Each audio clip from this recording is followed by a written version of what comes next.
Honestly, it says go live. I don't know why everyone says live. The following content contains adult language and humor that is not suitable for viewers under the age of 18. Viewer discretion is strongly advised. The views and opinions expressed during the following video content are those of the individual and may not reflect those of others. Thank you. We're offensive.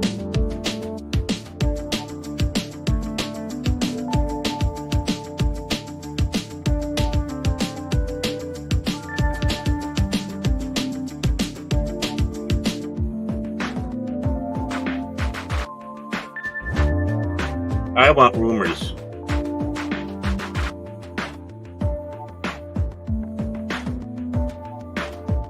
You want rumors, but we don't talk about rumors like we used to, so it's not there anymore. But I got a source who got a source. Hey, that's me. Who's got a source? Wise guy. Who's that guy?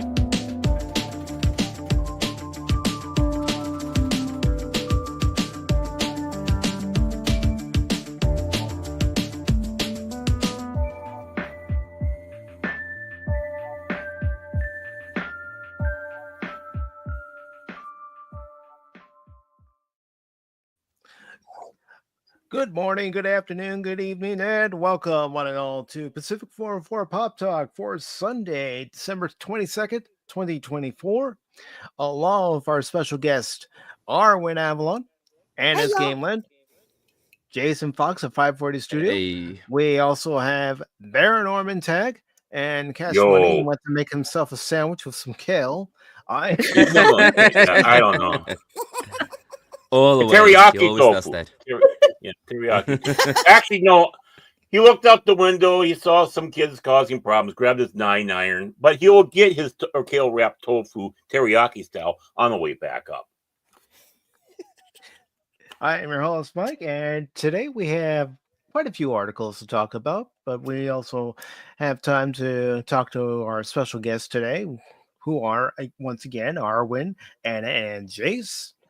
And we're here to have a good time, just a few short days before Christmas. Everyone's like, Wow. That was like I'm not done yet, so that's why I didn't want to say anything. You just called me an Arwen guest. Anna's a guest too, man.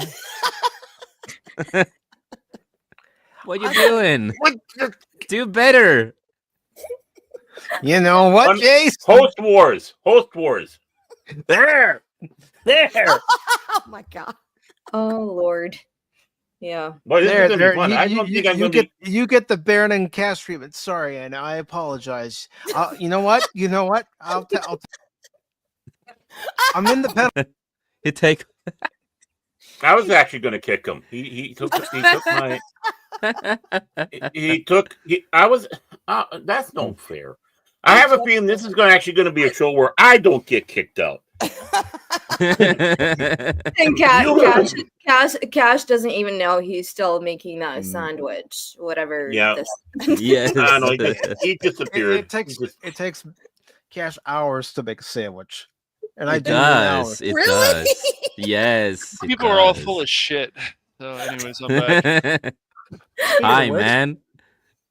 Well, that's why you got to clean the kale. Because they still got the fertilizers and stuff on them. It's actually really hard to wash because,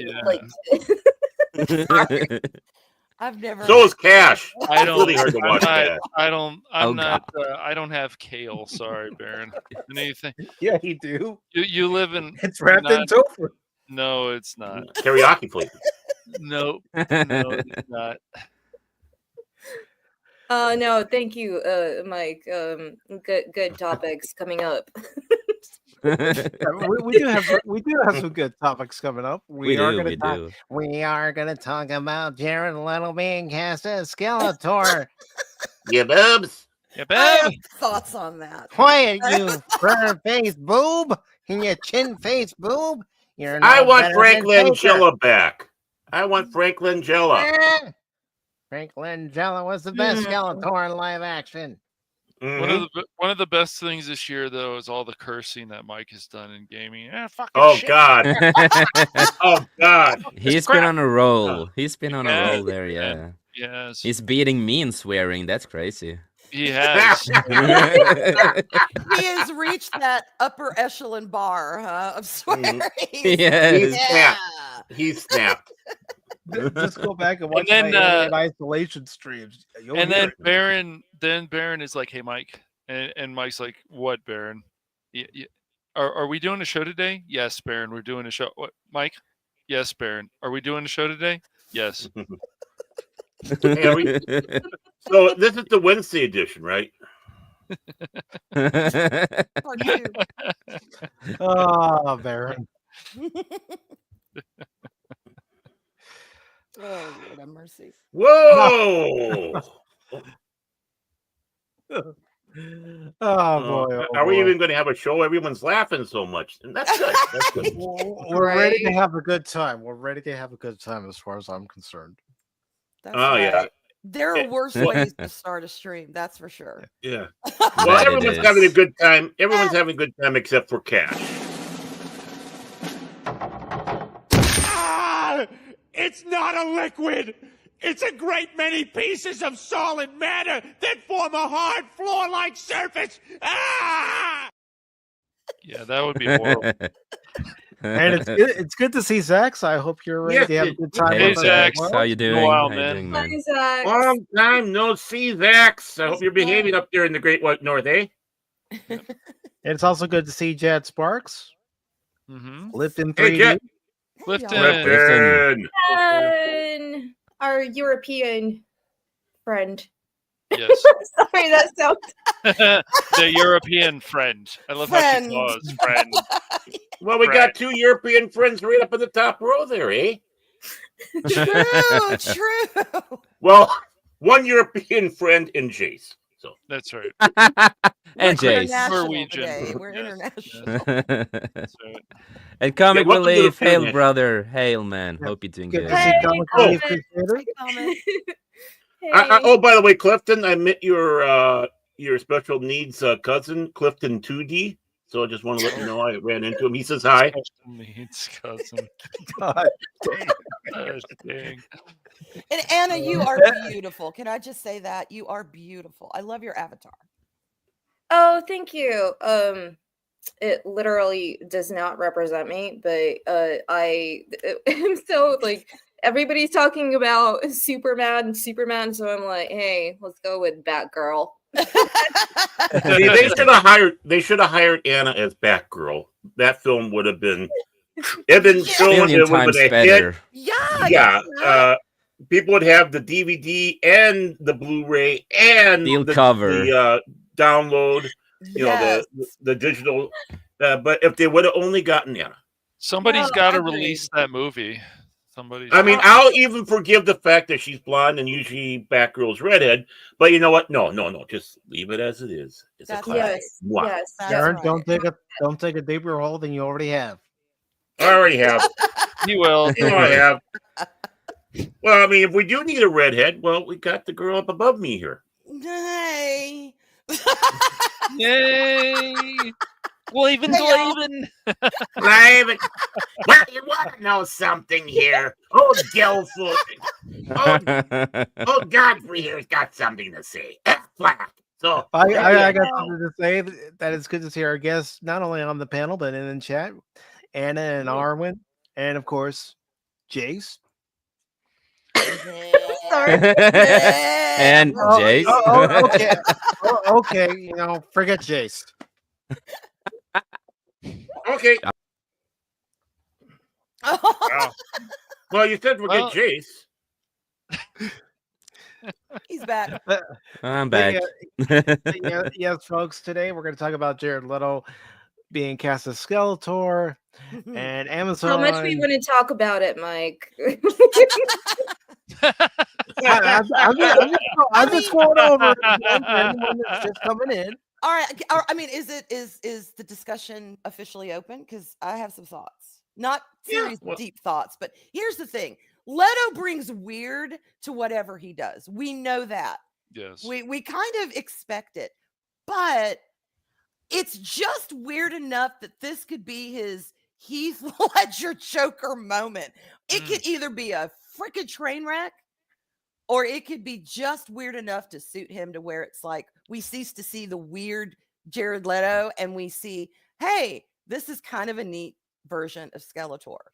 I don't know, but I know whenever I hear he's up for any role, I'm always like, okay, I know where this really could go. But that's just what the name and the brand that I think he's kind of built for himself. We expect it to be freaky. Yeah. But by the way, ladies, let's go ahead and get into that article, shall we? Well, before we...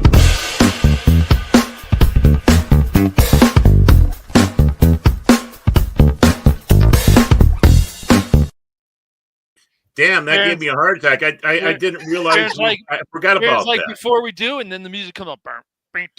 Yeah. Ladies, before we go, I gotta behave now because the wife's in the chat. So hello.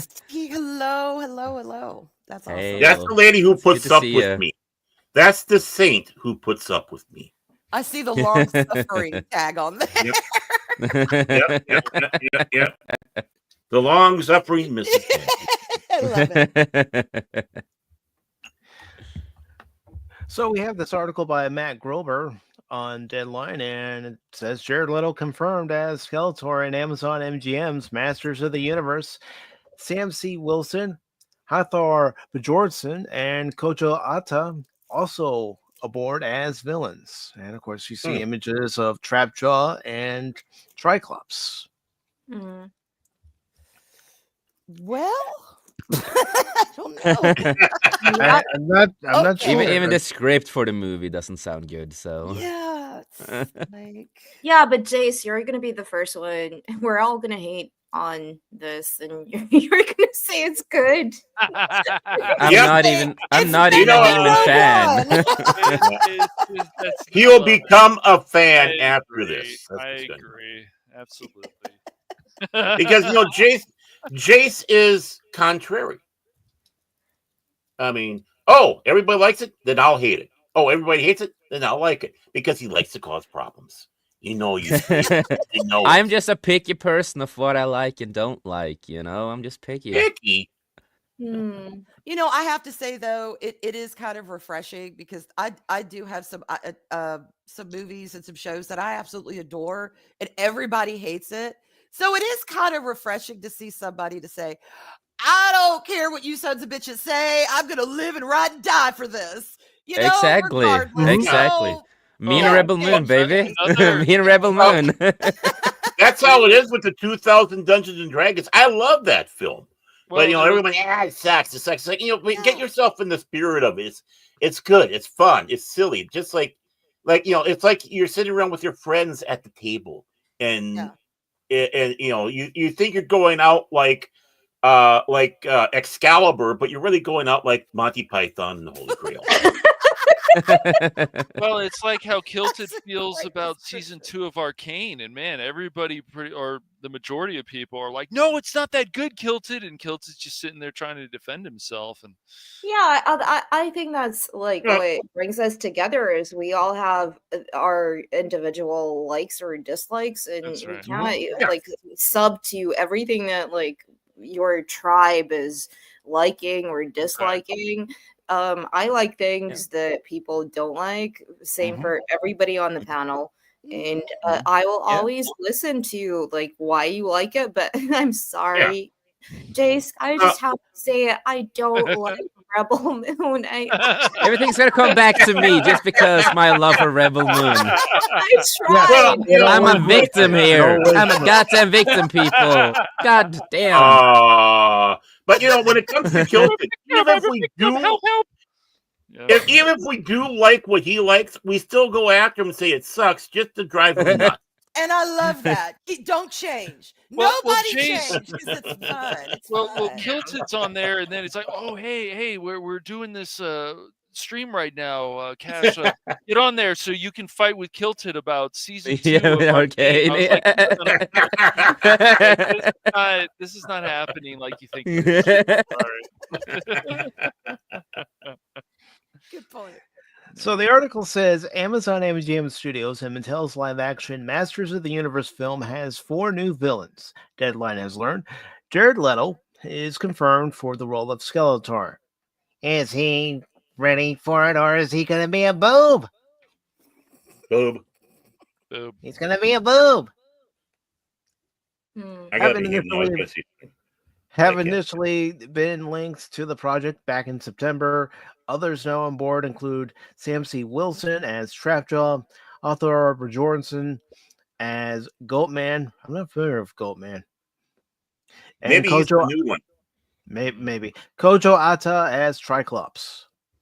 You know, Goatman should be really careful if he bends over and picks up his skis. You know, in places like Iraq or my God. Baron. I cannot. Oh my God. No means no. No means no. God. You make it worse, Baron. You make it worse. This is what I've been putting up for the last few weeks, everybody. It is. Can I twist the knife a little bit more in Mike's back? Hold on. A little bit more. Like, Just a tiny bit. Just a tiny bit, bro.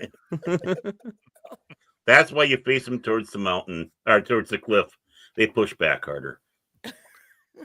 I'm not looking forward to it either, Clifton. Me what neither. kind of cliff are we talking about? A 3D one or no? But I grew up in the 80s. I love the film that was put out. What was it? 1987. Yeah, like that for me was the epitome. I loved it. I thought it was great. Agree. Well, you know, the only problem I had with the Masters of the Universe film is it was taking place all on Earth, and I wanted to see that one with Dolph Lundgren, right? Yeah, that one. Yeah, and it said that Dolph Lundgren didn't want to ever play that part again; that he hated it, and that's that. But you know, I wanted to see something other than a future friend and a future navigator running around with him. This movie is also going to be on Earth, if I don't remember wrong. Yeah, so it is for some reason. I want to see Eternia. I mean, those. Yes. I mean, I realized the scene of Grayskull was like the largest they made. It was like 2 sound stages long. Some of the story from this almost resembles Superman to a certain point. No. I mean, which Superman? If you let Mike go through the article, they actually tell you what the plot is. Dun, dun, dun. Thank you. But we never let him Reading do the that. article, Mike, No, they don't. Exactly. No. Cash and Baron, between the two of them, they don't. I'm not involved in this. It's all Baron. Go ahead, Baron. Nah. Guilt by association, cranky old fan. No, he encourages me. No, he encourages himself. He tasks me. He encourages himself.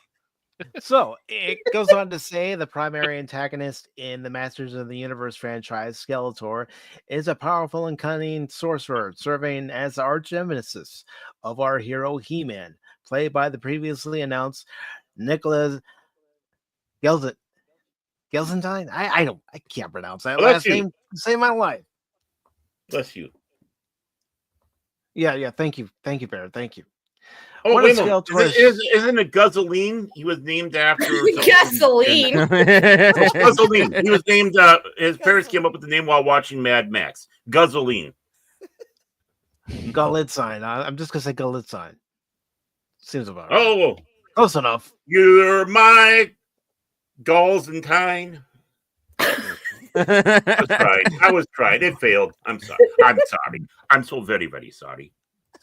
One of Skeletor's key henchmen, Trapjaw, is a recurring villain in the franchise, known for his cybernetic enhancements and versatile weaponry.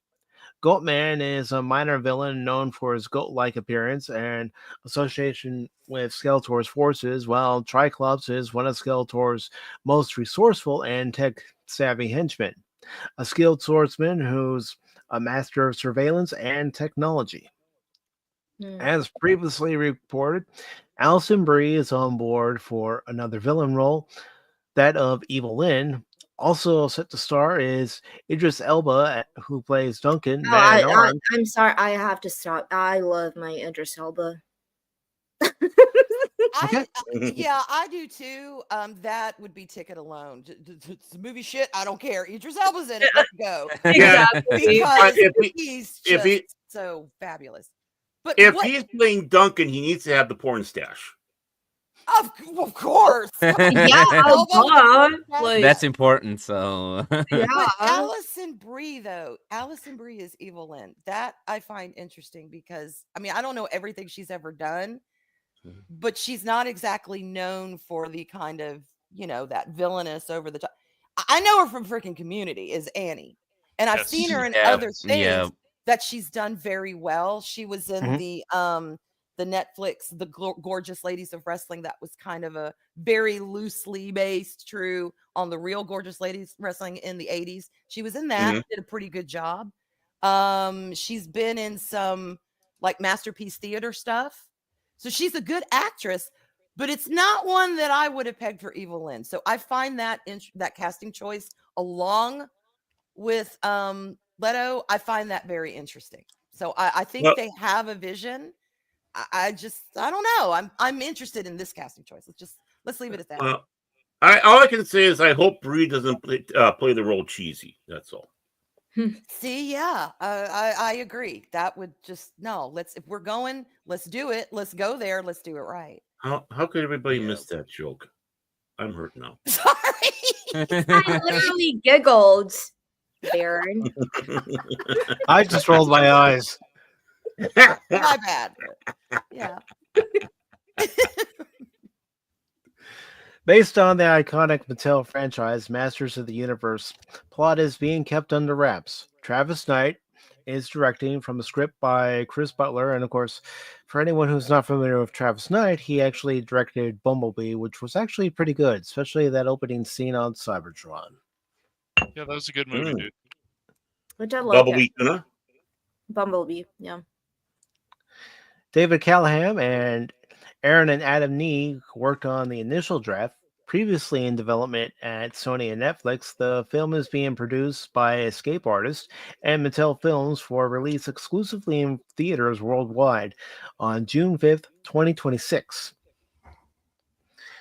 Centered on the battle between the heroic He-Man, the universe's most powerful man. Actually, it's the most powerful man in the universe. Get it right, Deadline.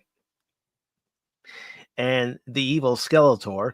The Masters of the Universe franchise was introduced by way of a line of popular action figures in 1982.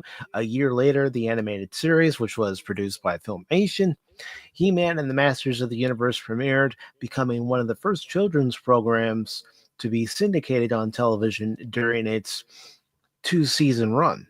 Several other film and television adaptations followed, and today the franchise continues to span such consumer touchpoints as toys and video games. An Academy Award winner recently seen in Haunted Mansion, We Crashed, and House of Gucci, Leto plays the title role in Disney's Tron Ares, which is slated for release on October 10th, 2025. In recent months, he also signed on to Kemp Powers' Lunatic Heist at Searchlight and entered talks to join Barry Levinson's JFK thriller Assassination. Oh, great. Okay. Wilson is best. That's okay. That's okay. Don't. We do it all the time. You're one of us. One of us. You're one of us. That was a good film. Wilson is best known for his work on television, having been seen on series including House of the Dragon, The Completely Made-Up Adventures of Dick Turpin, and Hannah. The Icelandic strawman is best known for his role as Gregor the Mountain on HBO's Game of Thrones, but Jorgensen has also been seen in Robert Eggers' The Northman and other projects. The Northman is a movie I still haven't seen. Haven't Yeah, I seen need it to see either. that. Mm-hmm. The Northmen sucked Galaxine. balls. I guess it's pronounced Galaxine. Okay. Mhm. Oh, by the way, if Jace hated it, we'll love it. Right. Yeah. Right. That sounds about right. I like that. I like the concept, but the pacing and other story issues were just stupid. And Not the enough slow-mo.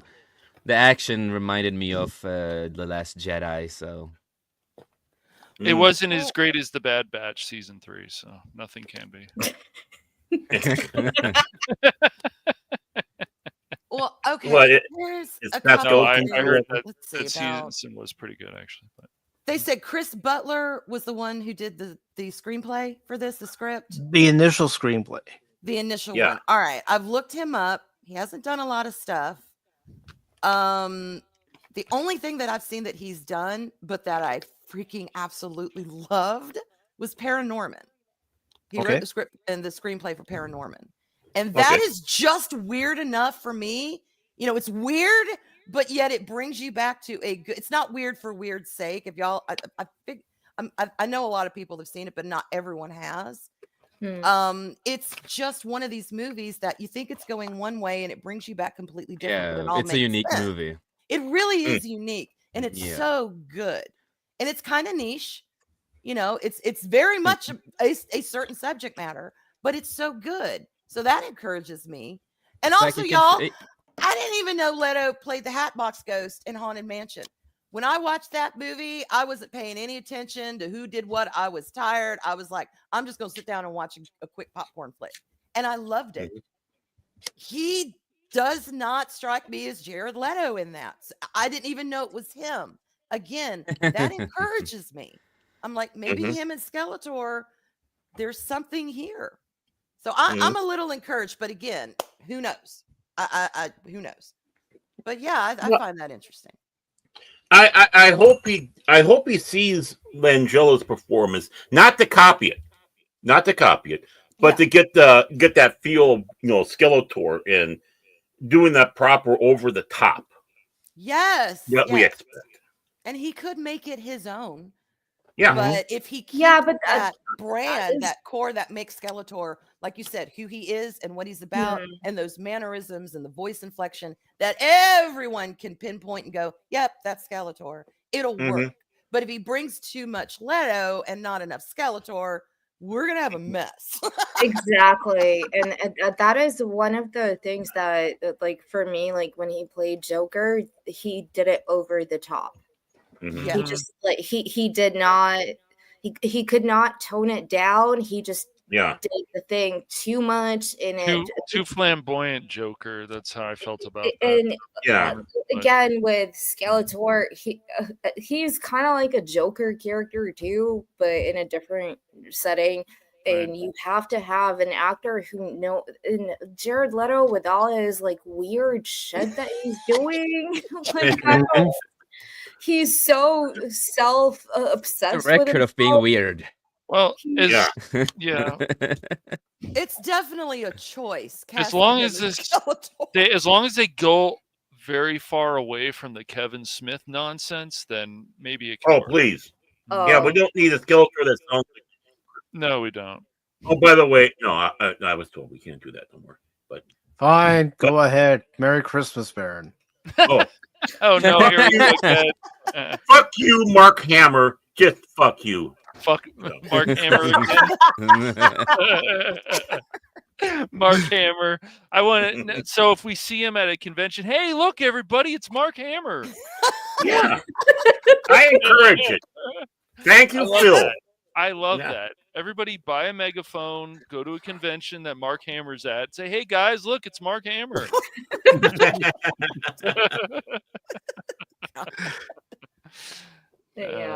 I don't know about this film. I don't. No, I don't know. No, it doesn't sound good of what me and Comic and the guys went through, and it's hit and miss.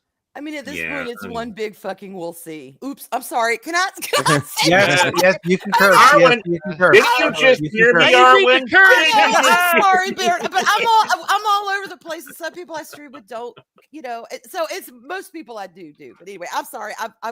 Anyway, yeah, one big fucking we'll see. That's I think it's summed up right at this point. Good way to fucking say it.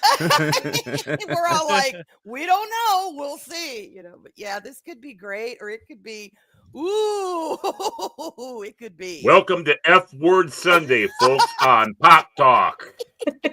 Oh God, it is Sunday too. Oh Lord. Anyway, I forgot what day it is today. Let me check. Right now, Arwen's kind of moving back and forth, hoping that she can dodge the lightning bolt. I'm just. I think that Arwen summed up like all of our emotions when it comes to everything that came out this year. Agreed. So thank you for that was good. Yeah, that was. If I don't, and the last thing it mentions here is about Ata and his credits being in The Beekeeper, which was a good movie in my opinion. Yeah, Beekeeper. It was good. The ending. The ending, that was. Hey, I want to ask a question. Jace, say the name of the main character, the actor. No, I'm not gonna do that. I know you're gonna want What because is it? my accent, then I can't say it properly. What is is Jason something last name there? Jason what? It starts with an S. Jason what? Statham. I know. No, to be fair, I have a hard time with his name too, but it's more funny. It's more funny with Jace. Yeah, and what I want to say before we go away from this topic is what I remember from also the script. He gets sent to Earth, and he also loses his connection. With his the power sword. And... Yes. So it's again a lot of similarities to Superman stuff and some other stuff, and it doesn't sound great. He loses his connection to his sword, but while on Earth, he is able to find the famed Animos wand that helps regain his connection. And the all you need to do is wave it around. Yeah, in the she shed, the sacred sea shed. But one serious question. Oh, go. Sorry, I also have a question.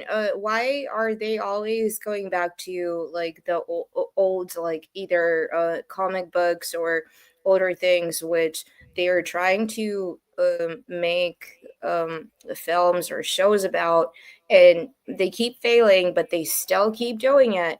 So they keep going to the old source material, and it never delivers really. Well, it's not 10 years. Well, I think everyone has been saying no ideas. I've actually started changing my opinion about it. Desperation. They've been sucking so bad at stuff. Their desperation now is let's bring out the tried and true, but we still screw it up. And it makes even that become off-putting. And then they try to figure out, well, why ain't anybody coming back to this nostalgia stuff? Well, you're making it for a modern audience, quote unquote. Well, the whole thing is people, this new live action movie of He-Man, it's supposed to be on Eternia. That's what people pretty much seem to want.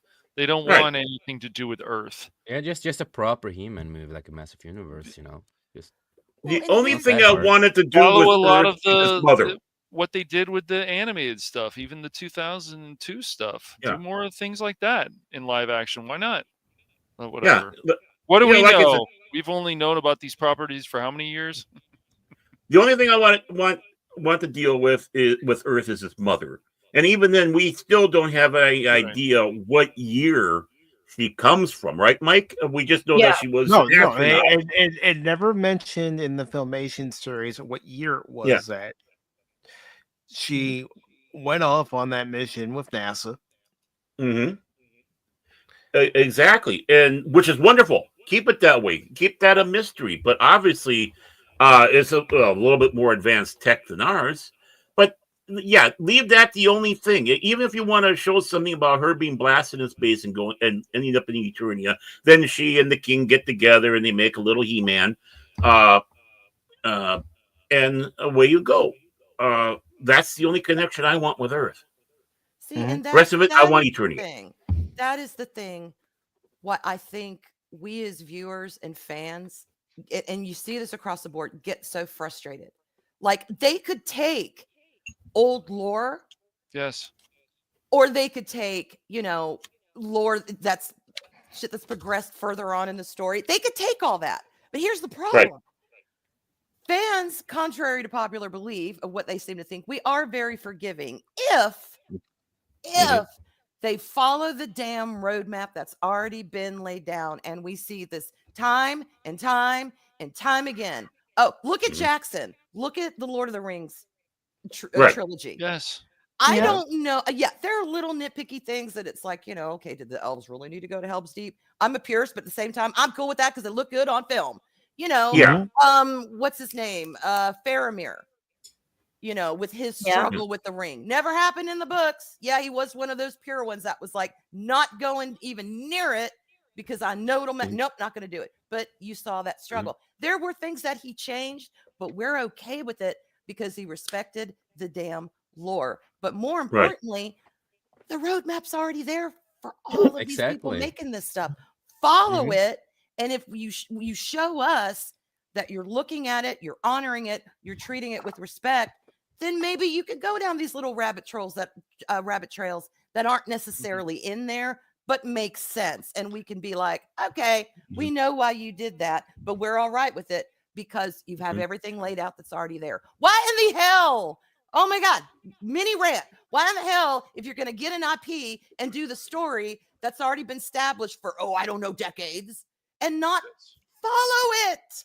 It's so why don't we just you know what they could also do, or they don't necessarily have to go by what was produced in the Filmation series. The mini comics that came with the toys before the animated series even existed. They could do that.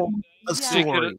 They could also go and continue on with the 2002 stuff that they did that had happened before. They could go with that as well. It's just missed opportunities.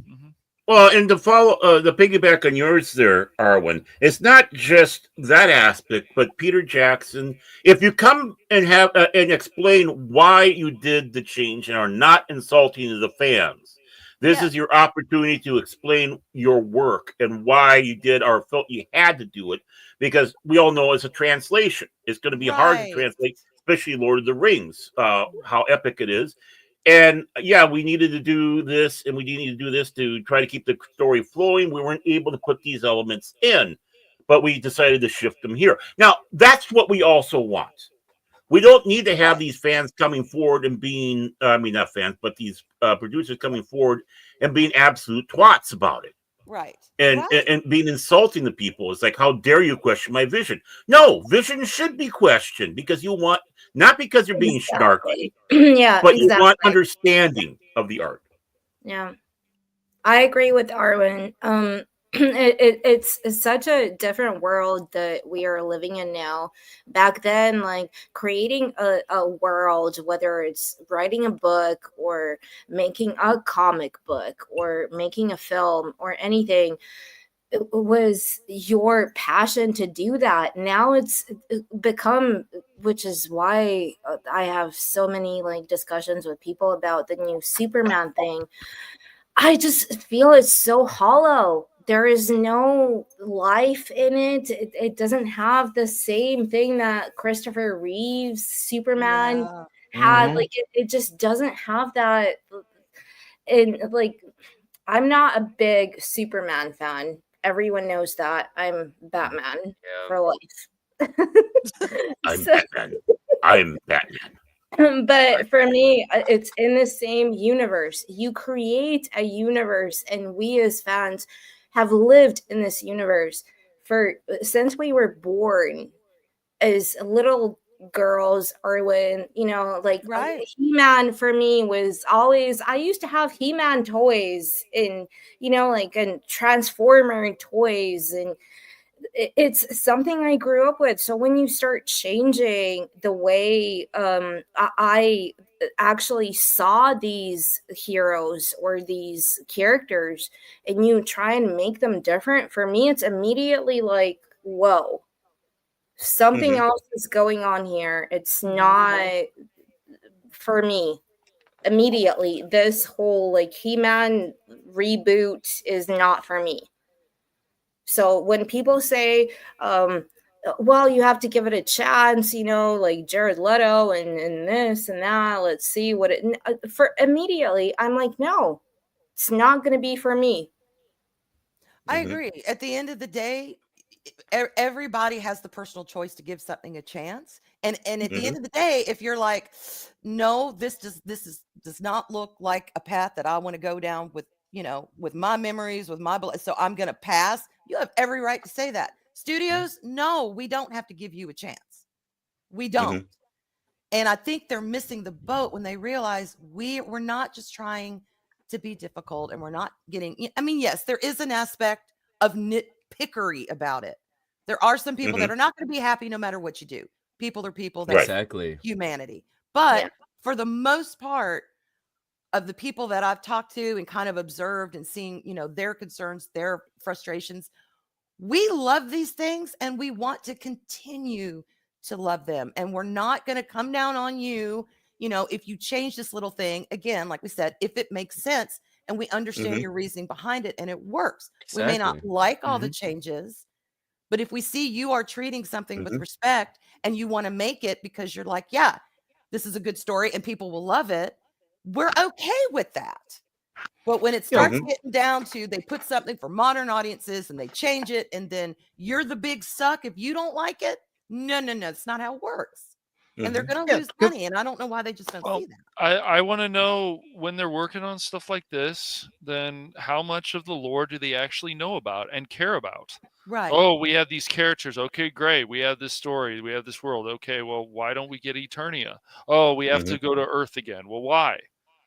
Let it go to Eternia.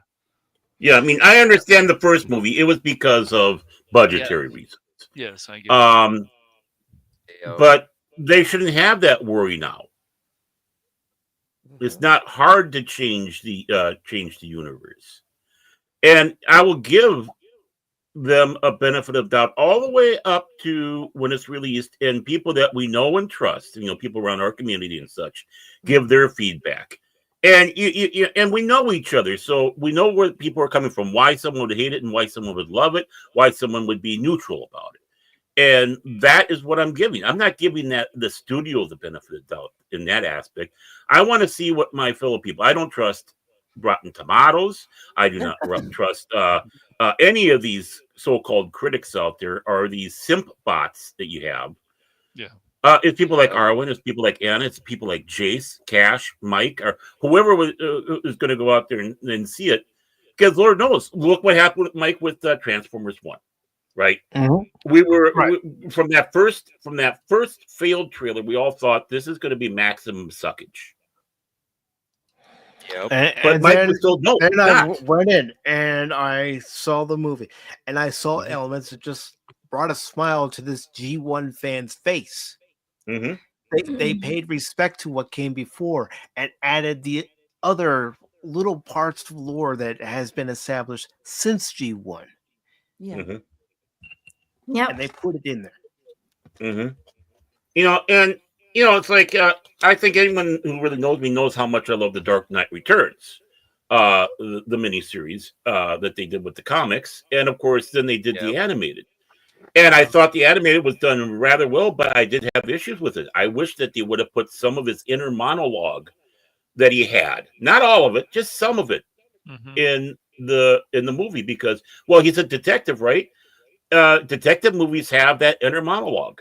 True. You know, where they're going through there. But you know, especially when he's holding the big mutant up on top of Gotham Tower, and he's saying to himself, it's not easy carrying 300 pounds of sociopath up the side of a building, but the scream was worth it. Yeah. I mean, showing that, you know, Batman does have a sense of humor.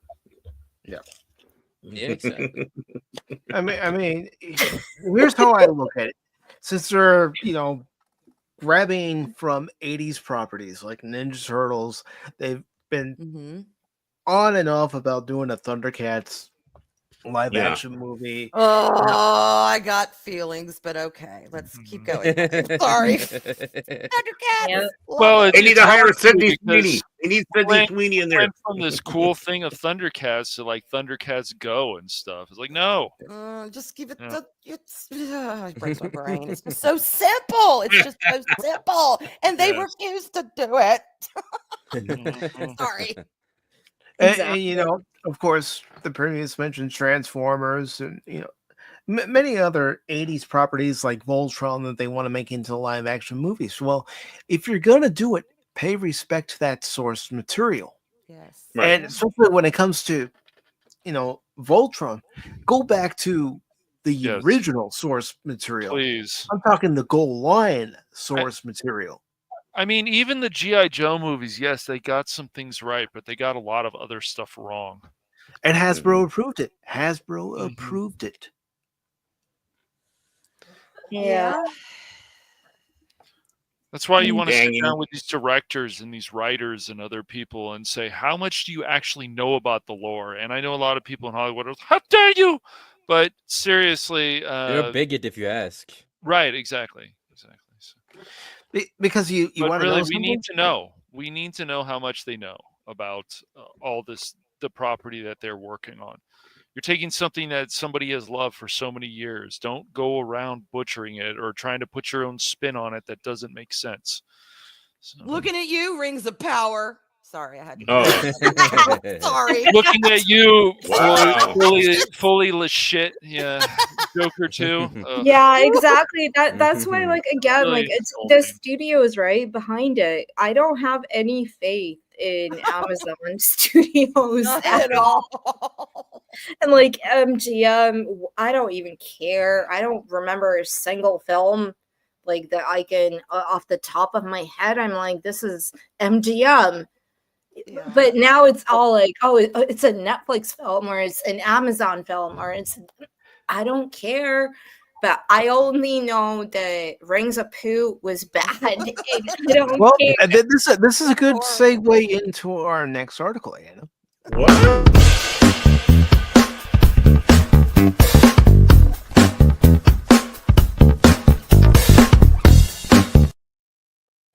Well, I'm getting used to it now. It doesn't shock me as much. And this one, Baron will have the pleasure of reading. Oh, Me? Yes, Yeah, you. you. I didn't sign up for this shit. Okay. So we got article here. You did. Okay. Just a second. I feel like I'm back on the Kings. Remember, you signed that contract in blood, Baron. Yeah, just for 2 pennies a month. I expect a yearly end bonus of a third penny. So this comes from Cosmic Book News. Bylined Matt McLowan, you might have heard of him, and titled James Bond Stalls at Amazon Studios. These people are fucking idiots, says producers. Our producer. I should say. I know they did the little bleep thing in there, but you know what? We gotta keep it real with you folks.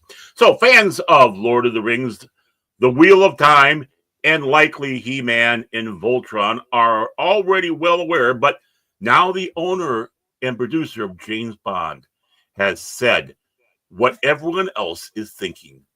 These people are fucking idiots over at Amazon Studios. Amazon acquired the rights to James Bond back in 2021 after No Time to Die. But no new movie has been released since the I'm going sweet. I don't know why I'm going with sweet, but the Wall Street Journal. There you go. The Wall Street Journal points out that this is unusual for the franchise, which has rarely taken extended breaks between films and has constantly released a new movie every couple of years since 1962. I think the longest delay was 3 years. I can't remember. Just a second It here. might have been a little longer than that. Maybe 4, yeah. Moreover, it's now said that a new James Bond movie doesn't appear to be coming anytime soon. To be honest with you, I'm kind of pleased with that, especially with all the idiotic things we've heard. So why hasn't there been a new James Bond movie? Well, Sean Connery and Roger Moore are both passed away, so we can't go back to the classics. No, sorry, it doesn't say that. No. The James Bond franchise is owned by Barbara Broccoli. There you go, Broccoli. You got it. You got it. Now I'm thinking of this woman with that looks like a green vegetable. No. And I don't who has final say when it comes to all things about the character. She's old school where story comes first. The article says Broccoli isn't at all happy with Amazon and doesn't want to make a new film with the studio. Ooh, Wow. tea. And I want to know who this woman is and how Ms. Broccoli got hold of the James Bond franchise. There's a story there. Well, her father. I think she got her father. Her Dad? father was the one who was doing Yes. Yeah. Yes. Oh, no Yeah. wonder then. Oh, my God. Yeah, his father, her father Yeah. started the whole thing, and when he Okay. passed, he took over. That's Gotcha. right.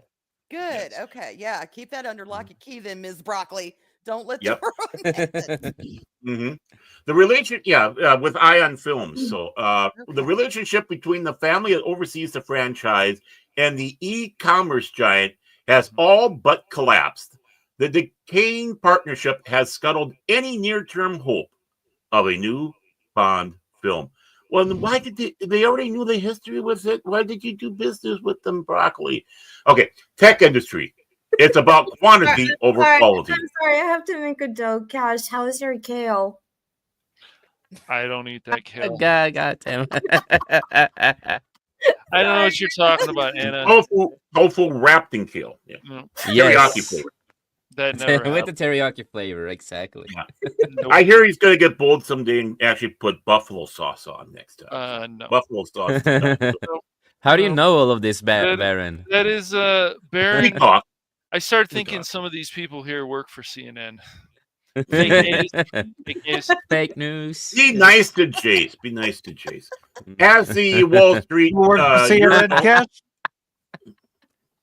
well, he did work for IGN, so he always works for some questionable, dubious outfits. As the Wall Street Journal notes, the tech industry only cares about prize data, algorithms, and streaming subscriptions. They're not focused on delivering good stories or quality content. They prioritize quantity to get as many eyeballs on the platform as possible. Unfortunately, this often results in poor quality products. Again, just look at the Rings of Power, for example. Oh, yeah. Oh, God. Oh, yeah. She has told friends she doesn't trust algorithm-centric Amazon with a character she helped to mythologize, made into a giant myth. Thank you. Apologize. Yeah, I apologize too. Through big screen storytelling and gut instinct. This fall, she characterized, I could say that one, the status of a new movie in dire terms. No script, no story, and no new Bond. To friends, Broccoli has characterized her thoughts on Amazon this way. These people are fucking idiots. I hope they keep on putting that in there so I can read it a couple more times. She's the one who said that. She's my new spirit animal now. Oh, yeah, my God. she said that. Broccoli, I love you. Don't mess with her. It's nice to have somebody who is taking custodian duties of a franchise seriously. Yeah. Yeah, I mean, No Time to Die, like it has its problems, but it could have been 10,000 times worse. So. Mm-hmm. Oh, 6 year Comic Relief Crusader let us know there was a 6 year. 6 year between Spectre and I know they've gotten longer and longer as the year has gone on, but it was like every other year you had a James Bond film. 1 year you had two, one not official. Amazon isn't a good home for Bond. It's not a good home for a lot of things, folks, but we'll just stick to this franchise. The article further reveals that Broccoli takes a den mother approach when producing and being on the set of James Bond movies, ensuring that the cardinal rules of storytelling are strictly followed. It's also noted that she has rejected offers for TV shows, video games, and even a casino deal related to the franchise. Wowza. Due to the current impasse, the franchise hasn't moved any closer to its next installment. Broccoli has complained that Amazon isn't a good home and that these people are fucking idiots.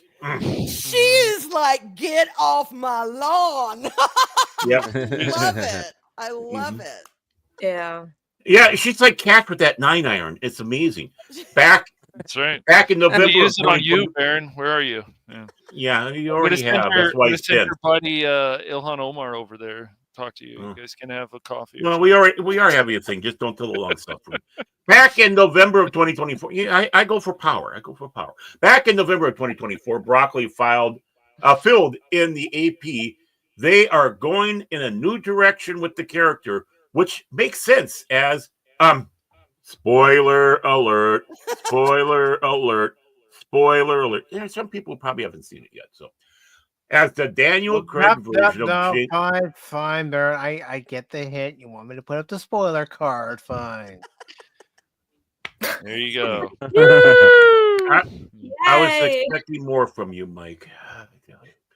Okay, now that we got that up and I said it, as the Daniel Craig version of James Bond was killed off at the end of No Time to Die. Damn it, Baron! You spoiled it for me. Oh my god!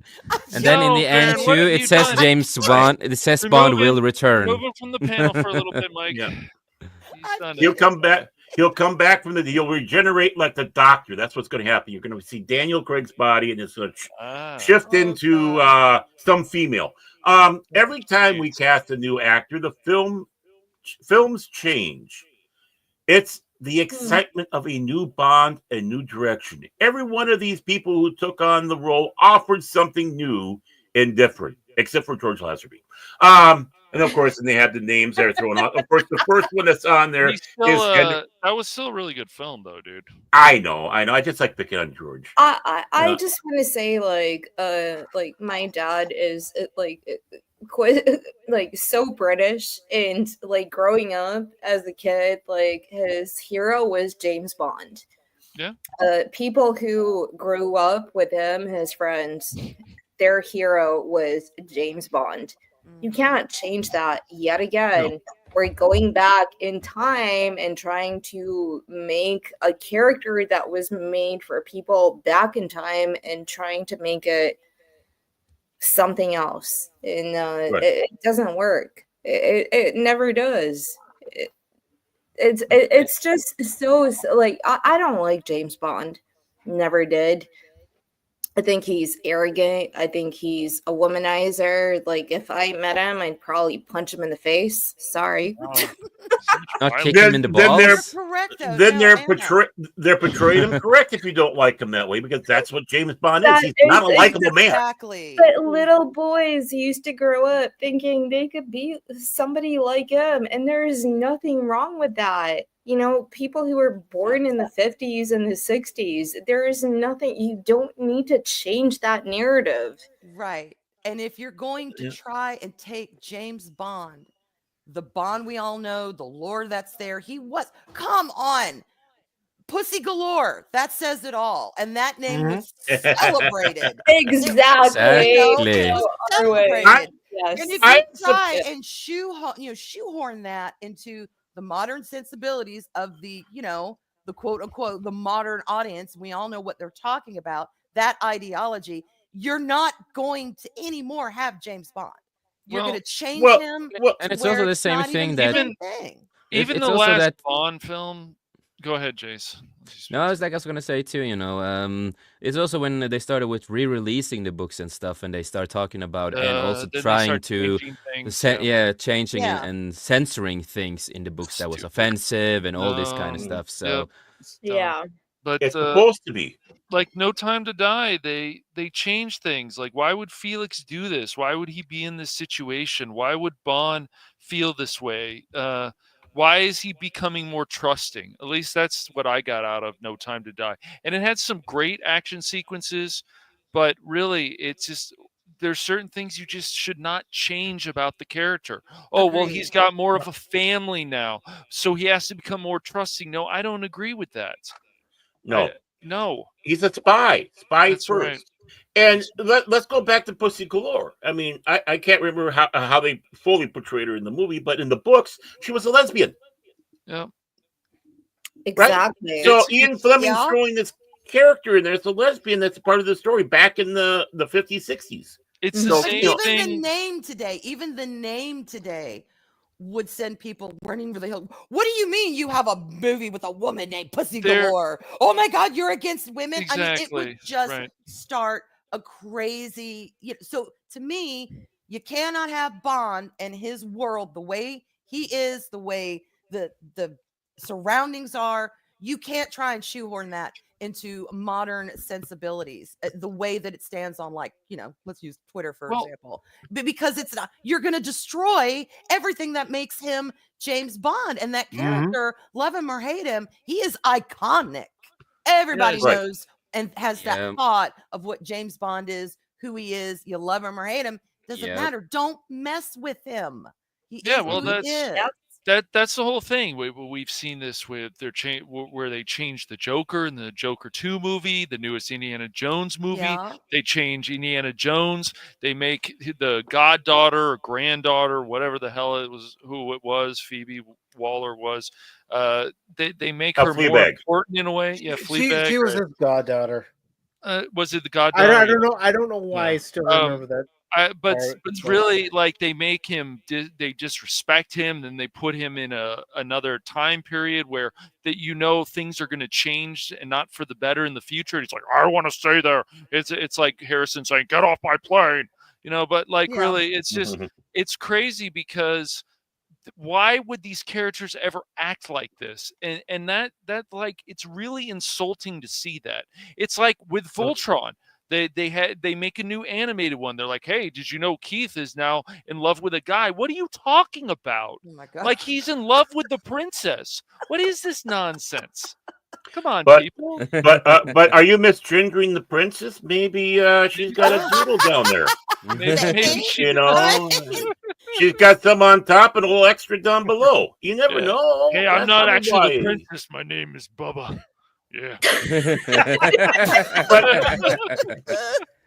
But the big thing is, every character has to change, especially if you have something continuing on, or they're getting older. But the important thing is that they change according to what the character is. Yes. Yes. Yes. Make it make sense. It has to make sense. If it doesn't, then it's just stupid. And they'll do it to video game characters. They do it to characters that we've seen on the screen for many years.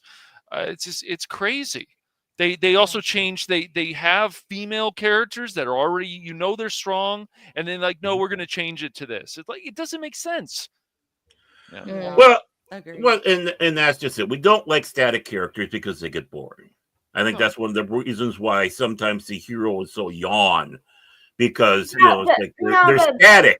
Baron, that's true what you're saying, but also I think that there are static characters that represent things just like Superman. Wait, hate.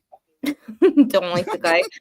But a Batman or other characters, they are static. They have actual stories which bring them into some sort of way where we connect with them, right?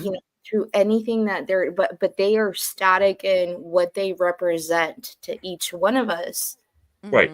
Oh no, I'm not saying that one, but I'm talking about growth. Yeah, I mean that's why every character grows a little bit, and that's what I'm saying.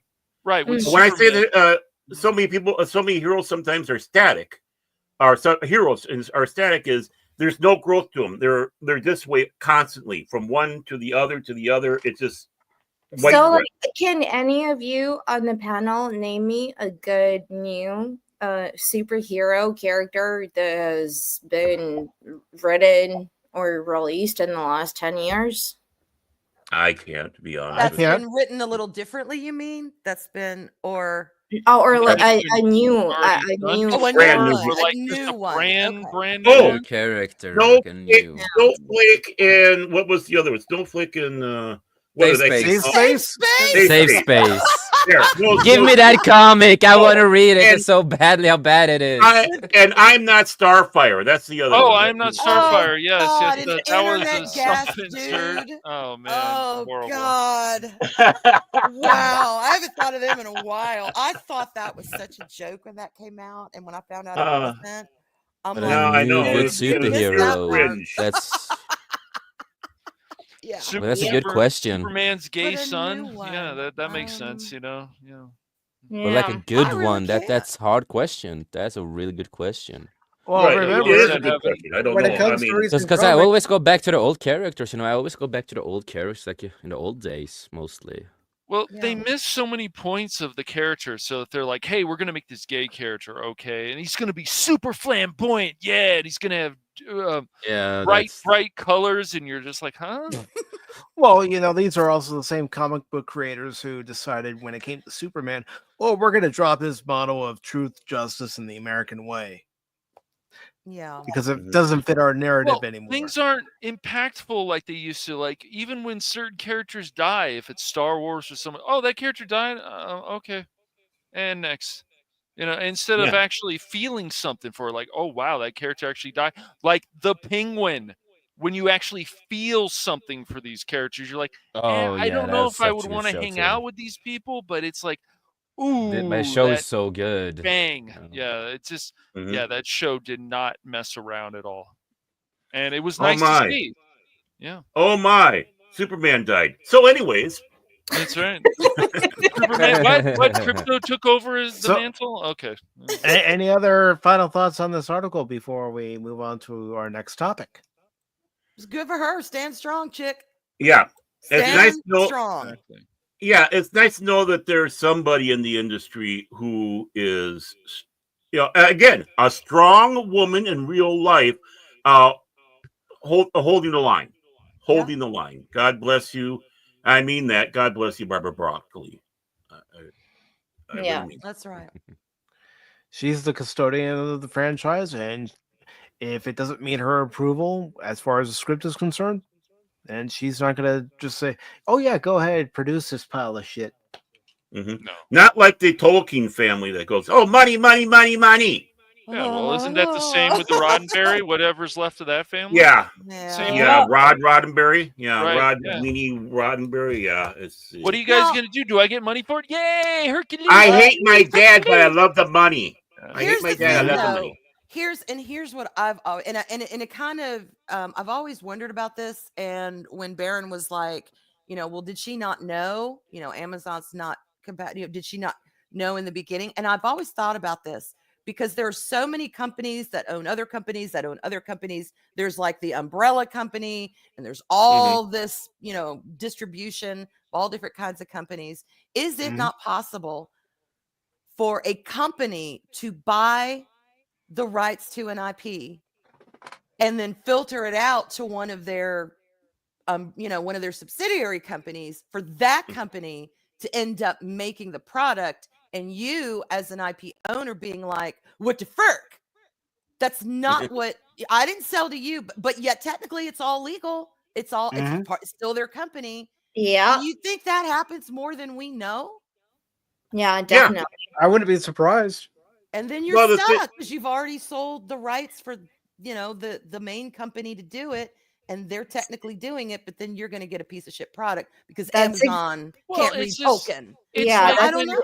Exactly what happened with The Witcher with Andrzej Sapkowski, who is a Polish writer, and he's still alive. And he basically sold the rights, but he doesn't have any say in whatever they do. He's getting money from the Witcher games or the Witcher series or ever, but he has no right to actually have a say. And that's exactly what Arwen you were talking about. It's well, it's just that like would suck. That would when suck. Jeff Bezos is like, "Hey, we want the Lord of the Rings show to be more like Game of the Thrones." No, we don't. Stop saying these things. We do well, that's Right. not what happened. I'm like, right, Yeah. sure. Yeah. No. Well, the thing is these big companies will buy out a studio or something just to get one IP. They don't care about the rest of anything else. But they're doing it so they can just get one IP and then they run it into the ground. And then the person who sold it, they're if they have nothing in their, like, at this point, J.K. Rowling is like, ironclad, bitch. Let me see my contract and how much control I actually. Good for her. Right. But she screwed that pooch. As far as I'm concerned, though, she screwed that pooch with Cursed Child, but that's whatever. She might not have had any control over that, but she did kind of set the precedent of, okay.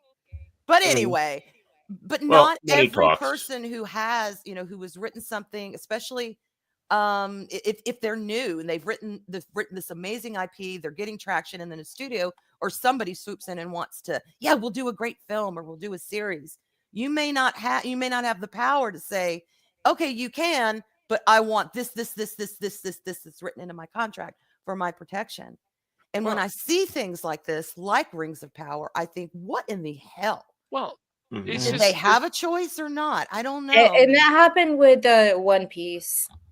I think the person who actually created he was on it, yeah.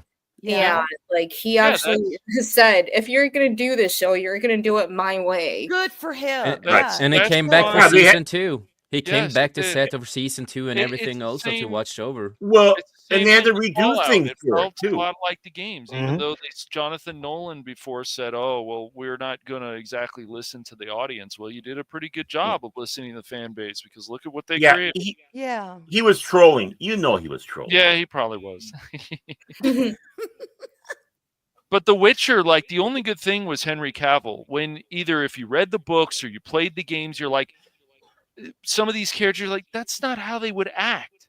And it just went on and on. And so I watched a few episodes of season 1 and I was like, I can't watch this show anymore, because they keep changing things if it's not from where the games are or where the books are. It was why are we doing that? It's not respectful to Slavic lore, which which we love The Witcher for its Eastern European lore.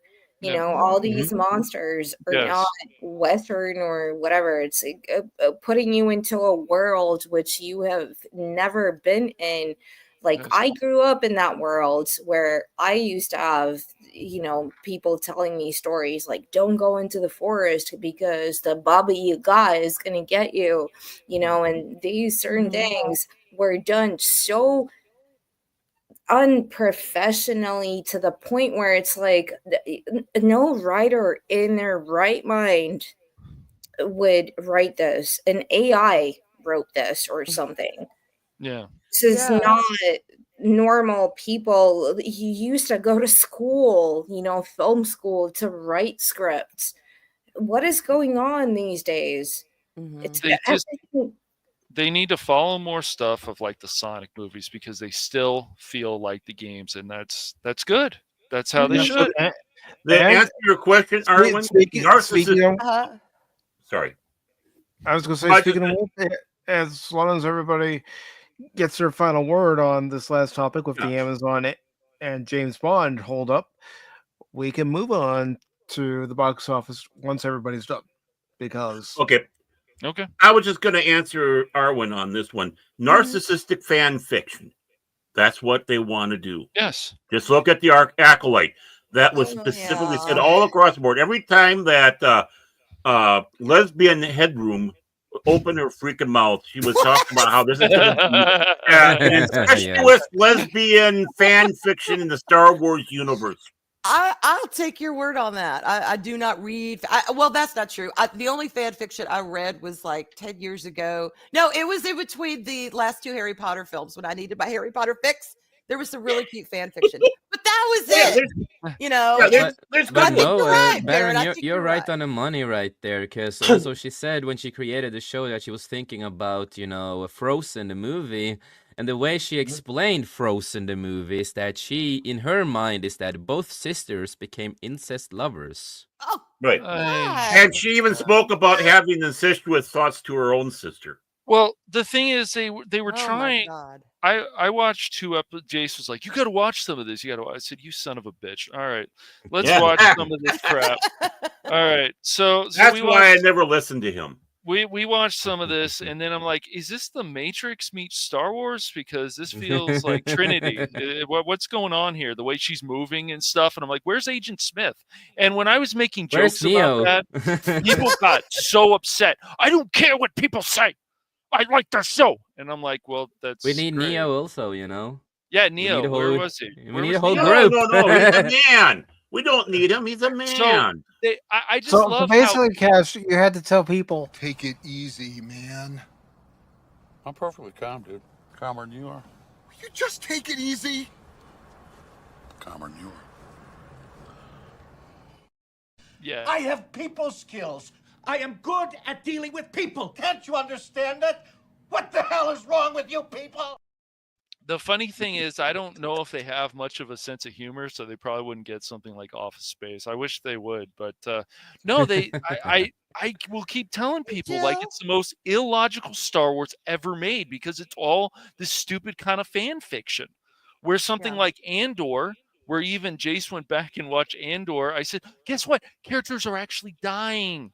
There's actually a serious tone. There's actually some drama. This actually feels more like a space opera because Tony Gilroy has made it very clear, just like he did with Rogue One, that he, even though he doesn't care that much about Star Wars, he wants to understand what Star Wars is. It's like That's I why said we when got I. great space battles in Rogue One. Yeah, it's like when I went back to rewatch the show. It's like I said before, you know, it still doesn't feel like Star Wars. Still misses a lot of Star Wars points that I wish was in the show. But overall, it's a pretty decent show with, you know, good story, good action, things that make sense and all that kind of stuff.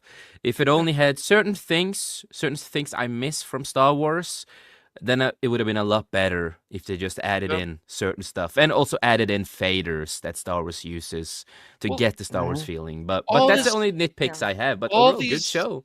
All this money that they have with these Star Wars shows and what they could have done with the Boba Fett show and didn't turn into Booba Fett. I forgot that was a thing. All the things that they could have, yeah, that's right, Boba Fett, yeah.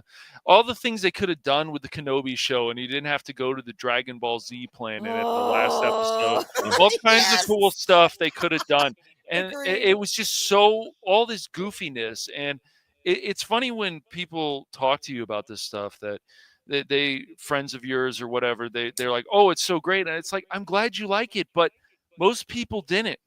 They didn't. But Andor, it seems to be a success because it does have a serious tone. And if you like Cassian, if you don't like Cassian, you're probably not going to like Rogue One, or you're probably not going to like Andor. But that would be a better direction still, and so would Mandalorian season 1 and 2 than what a lot of this other stuff is happening. They were bad. Okay. Well, I think Mike is biting at the yes, he is chomping at the bit there for that. So I'm going to do the That's segue. right. I said, I ain't giving you no 350, you goddamn Loch Ness monster. Get your own goddamn money. I gave him a dollar. And here is our next segue.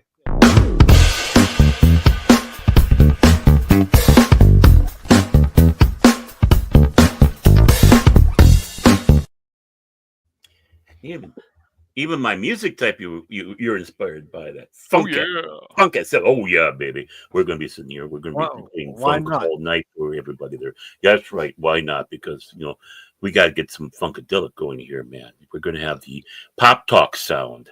That pop talk funk. I tell you what. Have a little funk, have a little laughs. And we're gonna blow that shit up. Yes. So we have the weekend box office for December 20th to the 22nd, and we can see that Mufasa is not the king. Oh no! What? Surprised it's not Wicked, Mufasa. Though. I am surprised it's over Wicked. I thought Wicked was going to be number 2 because even though the press tour was a disaster. A lot of people went to see it, and it was it was something. Well, we can blame Cash for that. His scathing review of the movie. Oh right. Oh, you'll love the review. And then he's going to have his or in the first quarter next year. He'll have that actual one coming out talking about Wicked. But how he's been talking, people listen to him. People listen to Cash. Well, I'm happy to see Sonic 3 is on the top right there. I'm really excited to watch the movie too. Yeah, that doesn't surprise me at all. Yeah, I'm gonna watch it as fast as possible. Whoa! Quit talking about your love life there. Gonna get it done as fast. Oh my god, Baron. Sonic right now has made 62 million domestically just this weekend alone, with it being its release weekend. International, I'm sure this number is going to improve as it gets released to more markets internationally. But so far, 63 million, it's not too bad. Not too bad, but not great, but not too bad. No. Yeah, you're right. I mean, there's a lot of movies this year alone that you think would have had some staying power at the box office, and some of them just fizzled out. Wow. Is this purely ticket sales? Is this purely box office sales? Purely box office. Purely box office. Okay. Wow, nothing related to streaming services or anything like that. They said no the budget budget is just box office. Okay. Yeah, and I can imagine that the international it hasn't been widely released that way, so it's going to be interesting to see what that does. Yeah. They said the budget is 122 million. I think it's gonna beat its budget and then some. It should. Yeah, it should do. And then Mufasa, it's actually done better internationally than it has domestically. Oh God, it has considerably. And see, It's been doing really well in Norway. No interest in seeing this. In Norway. Well, that explains a lot right there. Because it's been doing well in Norway, and most people don't see it in English either. They see it in Norwegian dub, so a lot of kids have fun, I guess. So I'm happy for them. Yeah. Again, but screw this movie. The Lion King sucked from the beginning. Exactly. Like, oh my god, like, how are you going to go and spend so much money with your kids to go and watch something that is different from the original? I don't get it. Like 200 million for the budget. Yeah, wow. Why do we care? Why do we care about this? I mean, I don't know. Some people do, and that's awesome. I'm just saying, looking at those list of films, this is not on my radar to see at all. And I love the original Lion King, but 200 million budget for that. Wow. Yeah. I am so tired with of the soulless animation at the same time. When I was doing shows back in the 90s, going from city to city, and we set up the table and all that, we got set across the hallway or the aisle thing from a video rental place that was in Orlando. This is in Orlando. And that's when The Lion King came out on VHS, because, obviously we're talking about the 90s like that. And they played it over and over and over. I saw that movie I don't know how many times. Yeah. I'm tired of The Lion King. I really am. Oh, look. Darth Vader is falling down, but he's actually a good guy because James Earl Jones voicing the good guy. I was rooting for Scar after a while. Sorry. I'm just sharing my trauma that I had. Sharing trauma, that's all. Even the original movie sucks. I wonder how it did in Japan, because there's a lot of Japanese that are still pissed off, thinking that they ripped off, what was it, Simba? Or Kimba the White Lion. Kimba the White Lion. It's really Lion. similar, yes. A lot of stuff, that Lion King, they took a lot of stuff from that universe. They did, with a lot of things. And that comes from a person who really loves Kimba the White Lion. That's how I got into anime. Mm-hmm.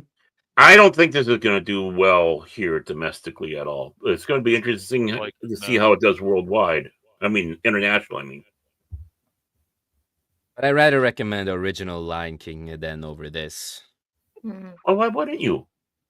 I mean, even though I saw it like 1 million times in one weekend, a week and about a half a week or whatever. It's still a good film, good music, good characters. Yeah. Mm-hmm. I still rooting for Star. And for Wicked, it made $13.5 million this weekend, but it has a total of $571 million.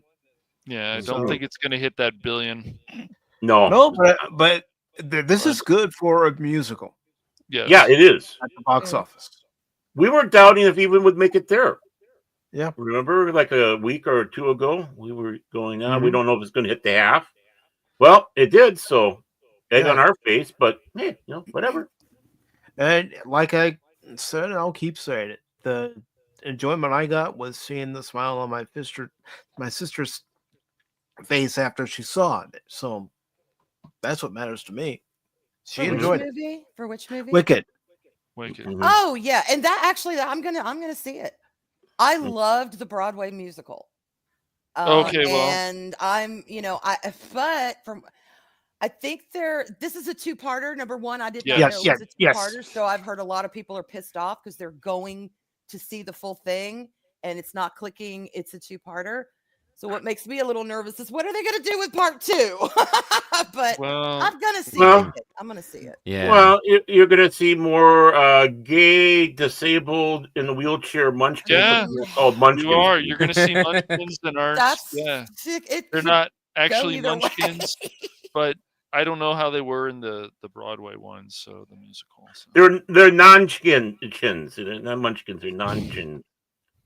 Well, I've heard this. I listened to the soundtrack. I've never actually seen the Broadway play, just snippets like everyone else. I think you'll like that's how it was for my sister. She only heard the soundtrack. She's only seen clips that have been posted on YouTube, or if there's a tour going around and they go to the local news station to promote that the tour is there for a number of weeks. Yeah, and for people to buy tickets and go see it. And last Christmas, I bought my sister a book with all the behind-the-scenes information on Wicked, and she really liked it. Mm-hmm. I think there'll be things you like in the movie, Arwen, and then there'll be things that you'll be like, "Wait, did that just happen?" I'm kind of expecting that, to be honest with you, and I have to admit I'm already a little jaded because, like I said, the press tour. Fuck, shut up. That was a disaster. Yeah. Oh my God, girls. Yeah, just shut the hell up. Yeah. So I just stopped watching weird. it. Yeah. It looked like a lesbian couple that, newlywed lesbian couple that just got back from Ethiopia for their month-long honeymoon. Eat a burger. Eat a burger, somebody. I'm sorry. I know and I don't mean to veer off, but just real quick. I'm sure they felt like this was an emotional, beautiful, oh my God, kind of tour. They were the worst stereotypes of women. Yeah. Like everything made them cry. They couldn't stop touching each other for self-assurance. You're so beautiful. No, you're beautiful. No, we're all beautiful. I was like, y'all shut up.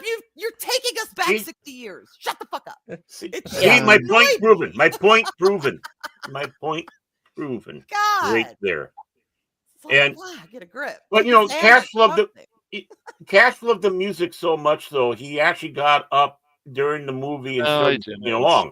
No. I do love the music. I do love the music is really good, and these two can sing, but the thing is that the story, it's just the way how things play about Arwen. And I guess obviously I understand why this musical is popular, but it's just seeing this character this way when I already know this character from Wizard of Oz this way. That's the one that I always look at, not this version. So you'll see what happens. My question is will she start selling coffee once this is over with? Just like the original. All right. Folgers. Oh my God. Good question.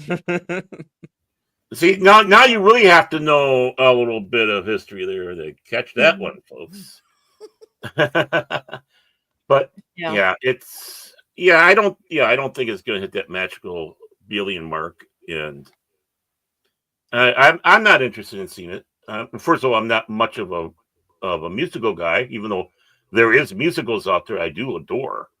But this is not one that, and no offense, ladies, but this seems more of a chick musical than anything else, which is just fine. I would agree with that. Originally, it was mostly about the relationship and the friendship, the kind of frenemy thing, and then ultimately the friendship that is supposed to form between these two women. So it is very much chick centric, no denying, and gay men centric. Yeah, gay men centric. Yeah. Oh God. Are into Broadway. That's not a stereotype. Well, I guess it is stereotype, Right. but I actually know gay men from my theater. old neighbors who are gay absolutely loved it. Yeah, and they couldn't stop talking about it. So very popular with a large segment of, I mean, of the population. It's just gonna do well. It's gonna what's going to happen. This whole thing with the villains thing, Arwen, that we keep seeing lately. This whole misunderstood stuff. And I'm sure you can already tell that from you've seen the trailer, from the musical what's going to happen or what they're going to try to do, and then what's going to change, and you'll just be like, I don't know if this works as well, because you're like, I don't want to spoil anything, but the biggest problem I have with, again, and it goes around the marketing, the press, and Cynthia Erivo running her damn mouth. The biggest problem is that Elphaba was a character who was obviously different, that everyone could relate to. They have now taken it and made it a black lesbian thing. Yes. So now, because Cynthia Erivo is black, she said this. She's like, I could relate to Elphaba as a black woman. I'm like, you should be able to relate to her as a woman, regardless of period. Like we all have periods, right? Right. There are some things all women can go, girl. Exactly. It's that type of month for me. So we'll have to talk more about it, Arwen, after you see it. But I'm pretty sure that you'll see in this movie at one point a lecture about from Elphaba, or from the witch or whatever to this man. I won't tell you what his role is. Oh, is that the Sons versus Pad argument that they had in there, and they turned into a son? It was just, you could just tell it was starting to become a lecture, and the man just wanted to say, "Can you shut the hell up?" Or can you? And at one point he actually says, "Do you ever let anybody else talk?" And then she keeps going, Arwen. I just want to know if you noticed that too. All right, I have no doubt I'm gonna see some things, just like I said, because of the way they have set this movie up. What the hell? So we have a movie remember called what Queer? they've done with Cruella already. They've made Cruella now misunderstood. What the hell is this just movie? got fed up and started showing off everything here. What the hell is this movie? You guys talk. I'm gonna show this stuff off. I don't blame them. Don't blame them. We hijacked the show. No, Baron, you know how I am. I don't like to interrupt people in mid-sentence. I know. That's why we keep on making sure our sentences don't end. Yep. Just one long. And when this comes out, on Blu-ray and DVD, I need to buy that for Prismatics. He will be happy. By the way, Cash. By the way, Cash, I did order the Wicked soundtrack for you. It should be coming before Christmas. No, that way you can play it and you can grab your hairbrush and sing looking into the mirror. No, that's all right, Baron. Come on, you can you can keep that stuff to yourself, man. I don't want to know what you do in the mirror, buddy. It's okay. Nobody. I usually scream when I see me. I look in the mirror. Go, Anna and Arwen, and Jace already knows this, but Anna and Arwen, this is usually a normal occurrence between Cash and Baron on Pop Topic. Oh yeah, I've seen it. Oh yeah, I'm used to it. I wouldn't expect anything different at this point. It's okay. Baron looks like he should be in Cyberpunk. CDPR. I agree. He does. Yes. Yeah. There we go. Well, I mean, I got a lot of outfits I can wear. I mean, there we go. I could be a doppelganger. I can be a whacked out Wookiee on coke. Oh my god, cocaine. I can be Commodore Alex Jones telling you that the chemicals in the water are turning the freaking Gordon gay. Yeah. Yep. You okay, Baron? Privacy.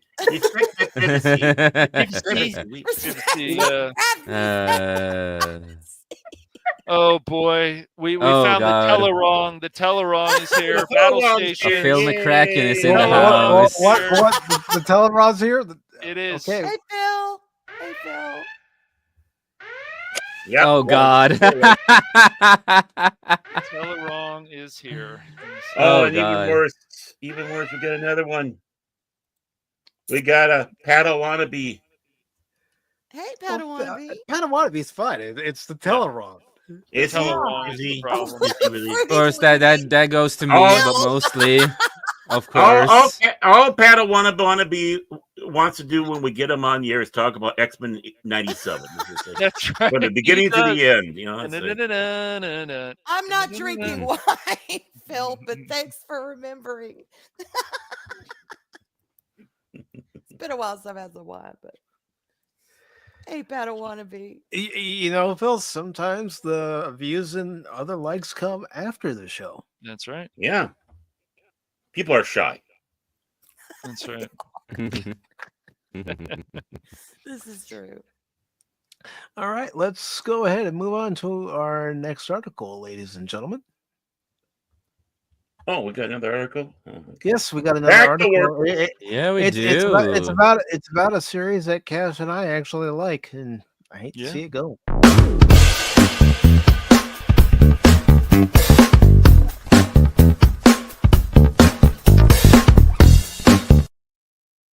That's right, we're blowing this shit up. This is from Geek Tyrant. It's by Joey Parr. It was posted 3 days ago, according to their site.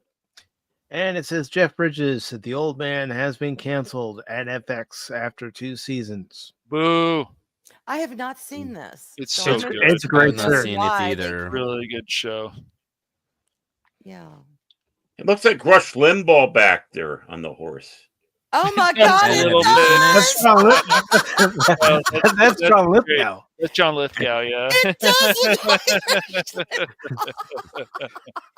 You know, my friends, I am dead. It does. I'm on the show called The Old Man.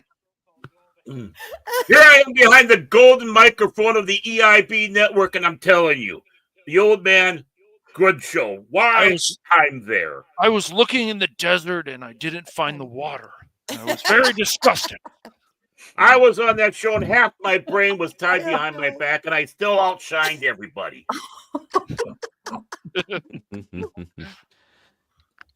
No, but no, I've not seen it. I've seen a lot of shows which have been canceled. Not just shows, but also films like, again, Kevin Costner's Horizon. So many good directors are putting their money into making good, like, Western things. And so Kevin Costner in Yellowstone. Yeah. What the reason they decided to boot him out is because he literally said, guys, I'm trying to make a film. And like, making a film is a big responsibility. So if you want me in the show, then tell me a kind of like a schedule or something. And they never did. And so he left. And again, Jeff Bridges, amazing actor. But like, it seems to me like anything that's like old American Wild West kind of stuff is being pushed out or not being supported.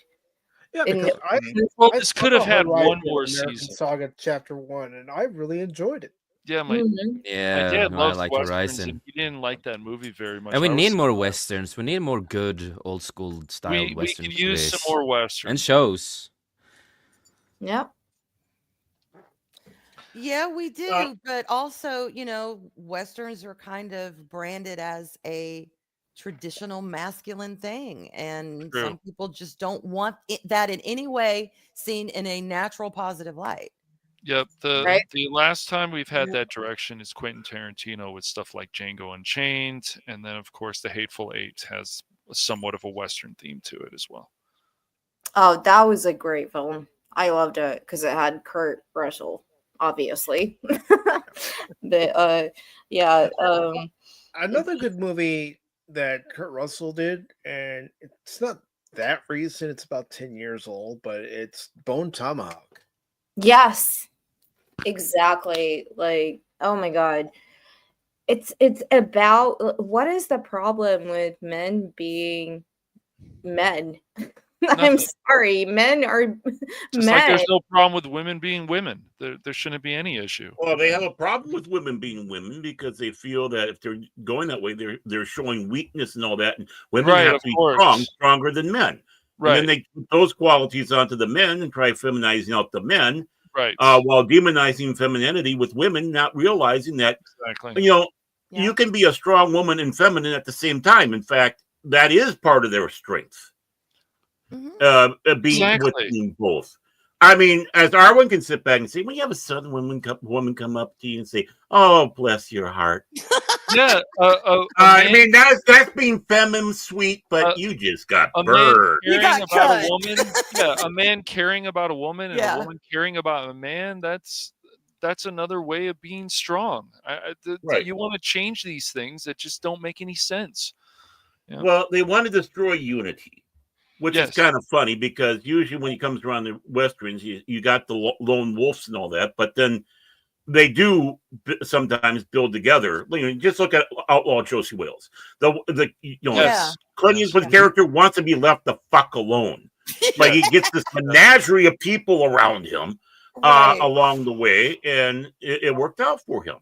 Or even like Silverado, where everyone comes together and the loners and everything. Unforgiven the same way. But that's a community build. Westerns in many ways are community builders, even though it starts off usually with that lone wolf or I want to be alone or get off my dirt pile because there's no grass here. That's right. Get off my dirt pile. Get off my cactus. That's great. Yeah. You freak. But which of course they don't like. Yeah. Right. They don't like that, especially if it happens to be men. Now it's a man's buddy film. You could. Yeah, but how come like Arwen or myself, like we are women? And oh my gosh. Like these things. I like seeing men in these characters in being strong and doing same. Well, absolutely same. Because you haven't been poisoned to believe that men are bad. All men are bad. These men are toxic masculine men. They're horrible. They're the ones that mansplain everything to you. These are the ones that take advantage of you. They only want you for one thing, blah, blah, blah. All the way across the board. You don't see it that way. You see these people as real men. And you do know the ones that they're explaining. Those are the bad guys. Yeah, exactly. Mm-hmm. Yes, always. And the women don't like the bad guys. They like Clint Eastwood. They like John Wayne. They like whoever it is that's playing the hero.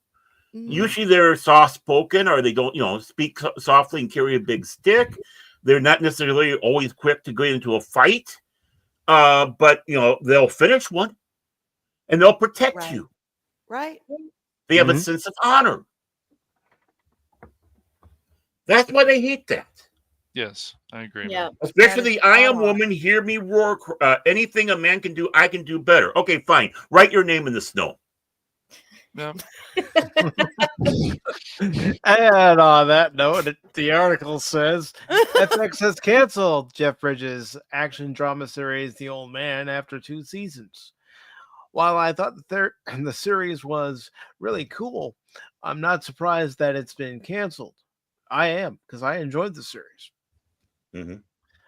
I remember telling you about it, Cass, saying, Cass, you got to check out this series. It's good. Yes. And we even did a live stream on the Phantom Hooligans about it. We did. We did. And I'll be showing you season 2 sometime soon here. So yeah, the Angry Rush Limbaugh was wonderful. Oh, well, it is funny because John Lithgow does get very angry in this at times, but you can see why his character. Angry Rush Limbaugh. The production was hit with a lot of circumstantial issues that it couldn't control over the course of its 2-season production, was halted several times due to the pandemic, Bridges' cancer treatment, and the WGA strike. Executive producer Warren Littlefield said, "We've made 15 episodes in 5 years. What a crazy journey it's been. I love everyone involved with the show." You know, they're talking about 15 episodes in 5 years, but I think we all can remember in 5 years getting 5 seasons of the show where they would make 26 episodes. Yes. Yeah.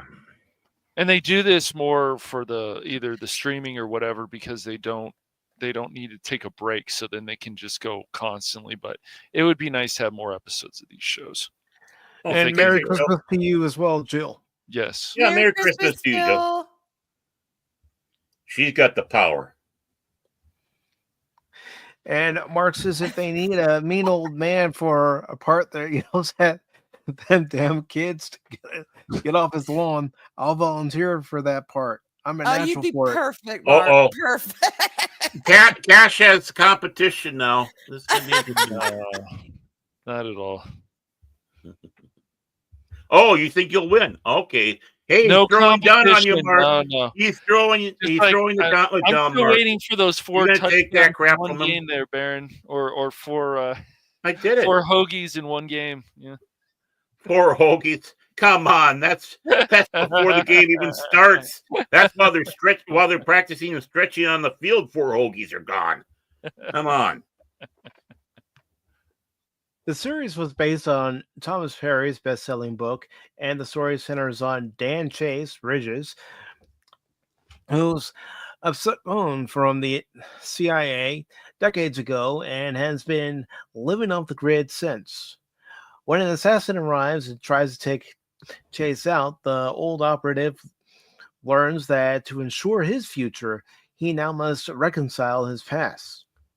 The show also had a great supporting cast, including John Lithgow, Amy Brenneman, and Aaliyah Shawkat. Mm-hmm. The Old Man was the most watched cable series premiere since January 2021, beating 60 other premium and basic cable dramas, comedies, and limited series, while also becoming the most watched FX series debut on Hulu in its opening weekend.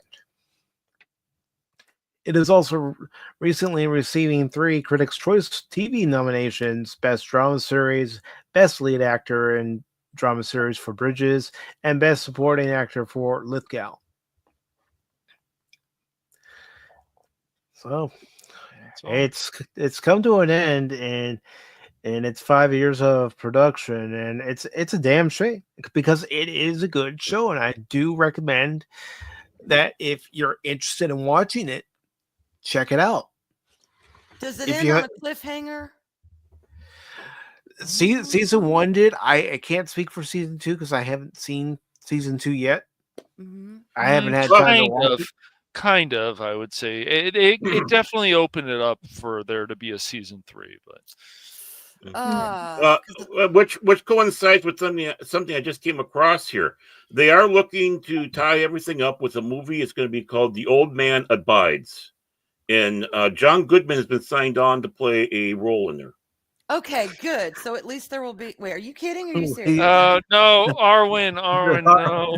No, look. Yeah, well, that's just like your opinion, man. Somebody boot Baron off for a little bit after that. Wow. And if that can happen. You loved it. There we go. You know it.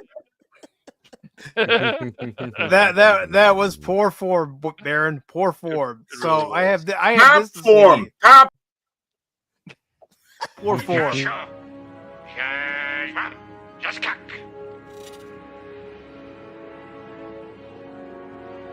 He said, "Today is a good day to die." You love it.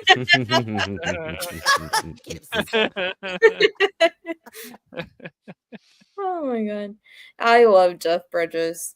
oh no, like I don't care about his political things that he's been whatever, doing. It's just talk to him about so many other things. I mean, it's just he's a great actor. Really. Well, and that's just it. We love their work. We don't necessarily love their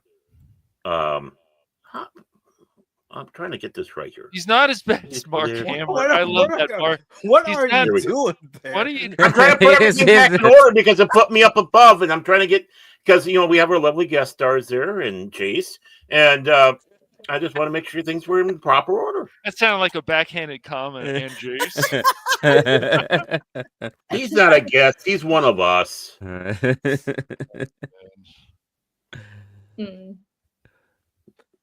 But no, if you haven't seen The Old Man, I do recommend folks watch it. Both John Lithgow and Jeff Bridges are excellent in the show. It's a good sad though mouse in the first season, and I can't wait to see season 2.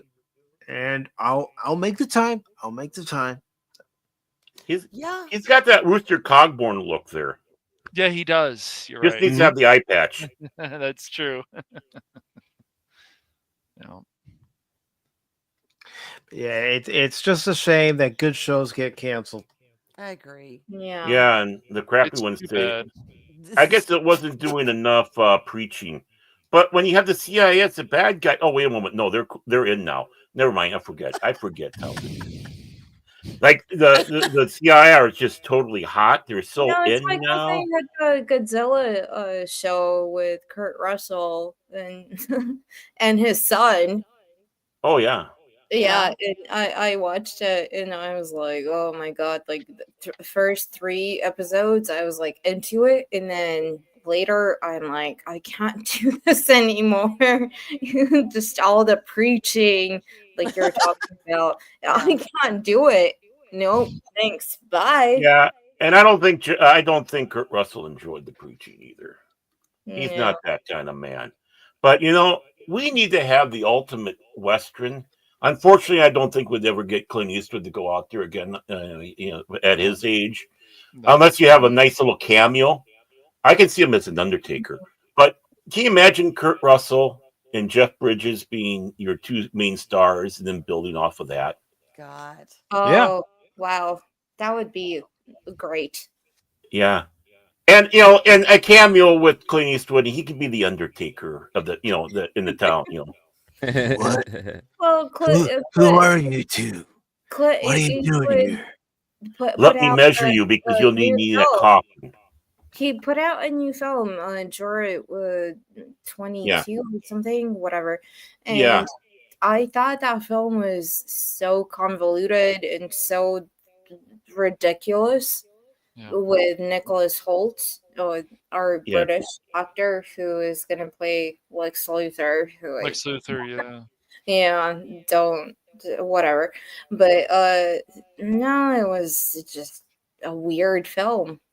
It was not interesting. It was kind of like, what are you doing, dude?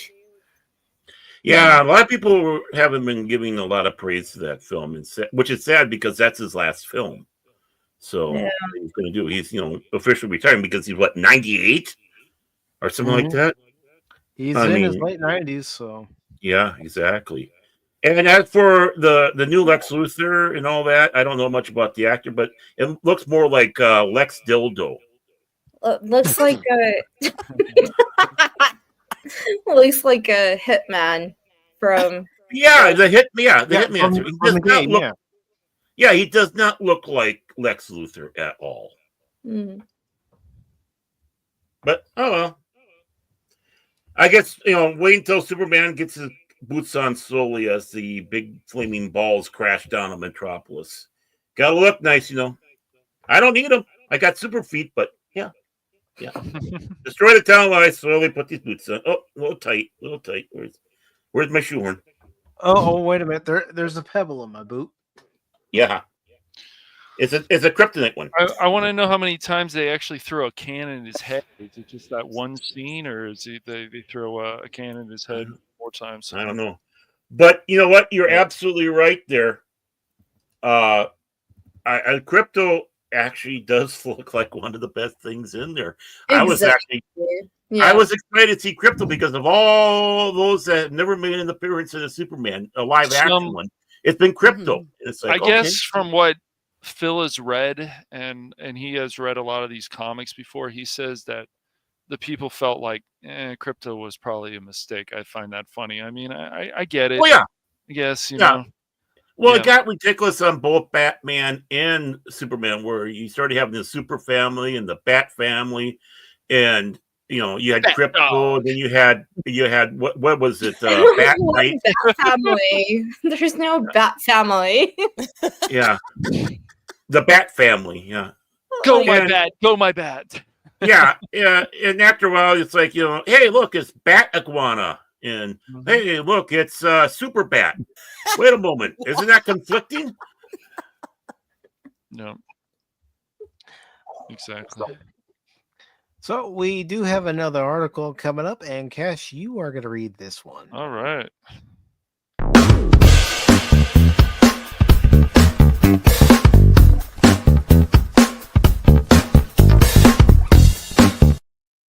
But isn't Crypto the wrong breed they put in the movie? Oh, next article. Yes, they did. I'm sorry. The wrong breed, yes, I'm sure it is. Yeah, it is. So we have an article here from Superhero Hype. Batman Part 2 update. Matt Reeves says script is being finished. Ooh. Is this the Pattinson Batman? The Pattinson Batman? Yes, it's a Pattinson Batman. The script that James Gunn said didn't even exist yet. What? Okay, he lied? so he did. Okay, so everybody. By the way, Cash, you gotta do it right. You gotta do it like. Wait. What? You mean James Gunn lied? He lied. I know. I'm shocked to see again. Yes, right. What the hell you say? Oh my, James Gunn lied. So, anyways, hey, Cash, you should have done this properly, like the Joker. The Batman Part 2. You gotta go Part 2. Oh, yeah, gosh. come on. Whatever. It's like they had Part full of feces. No. Part 2. Don't do the Joker thing. No, please. So awful. I'm glad I saw that movie for free. It's so awful. Okay. I love Canadian English. James Gunn lied? That's impossible. I used to have that clip. Mike took it away. Yes. All right. So continuing on with this. Okay. I had to make room for other clips, Barrett. So I needed to know. So everybody on the panel has seen the Batman, right? Unfortunately, I've seen it twice. What did you like about it, and what didn't you like about it? I didn't walk through the door. No, I love the fact that it's a different representation of Batman where he is unhinged. It's the beginning of his story and his journey, and he is literally like me back in the 90s being a grunger and wanting to like punch people in the face when they say something and I don't like it. I loved it. I absolutely loved it. Did not like whatever her name is. Zoe Kravitz. Catwoman, but I did like the aesthetic of Gotham. Yeah. I did love the way that the world was presented. I did love his character.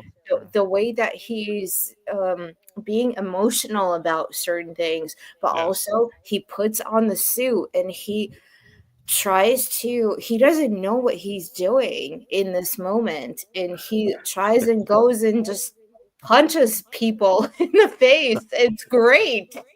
He does. I love it. I had to mute myself. I'm sorry. I had to mute myself. I was laughing too hard. Tired Mark wins. He wins today. I sparkle. Okay, but you get nothing, but you win. Yeah. Come on, Bear. Do it right. The clip is there, Bear. The clip was there. At least it should still be there if I didn't remove it already. I don't know. But I think it's still there. So you get nothing. You lose. Good day, sir. I didn't play that because it says you lose in there, because he didn't lose, he won. Well, the Paul Dano though as the Riddler, I don't know. I just this whole thing with this cult, I wasn't really keen on very much. But I also felt, Anna, that the movie didn't know when to end. It's like, okay, it can end here. Nope, it's going to end here. No, it's going to end here.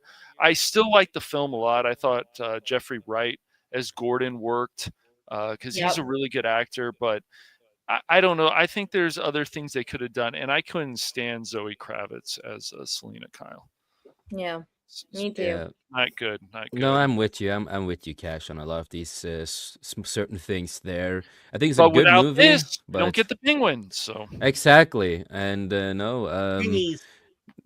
a lot of things I like in it. Certain stuff I don't like in it. But without this, we would not have gotten Penguin. And I hope that this script for part 2 is going to be a lot better. And the worst thing in it was the Joker in the end. That was one of the other worst things. People were like, don't you always want to see the Joker in the Batman film? Joker and Batman, Joker and Batman, Joker and Batman. I'm like, no. It's become I have a question for y'all that have seen this. Okay. Did y'all like the Penguin in here? Yeah. Yeah. I didn't think Colin Farrell was bad as the I haven't Penguin. seen it yet. I thought he was the best part. Yeah. Oh my God. Okay, then I'm just going to say good for y'all. I think it's awesome. And that's all I'm going to say. Because wow. To be fair, though, no, hang on. But to be fair, like I hear Anna talk about it. And I know just for spending this little time with her, Batman's her boy. Okay. Batman is her boy. Right. And she is invested in this character. She loves this character. She loves seeing, and she thought this version of Batman, it struck a chord with her. Hearing her talk about, him being, a little more guttural about his emotions and how he's trying to I appreciate that. I so appreciate that. I am very much a normie when it comes to Batman.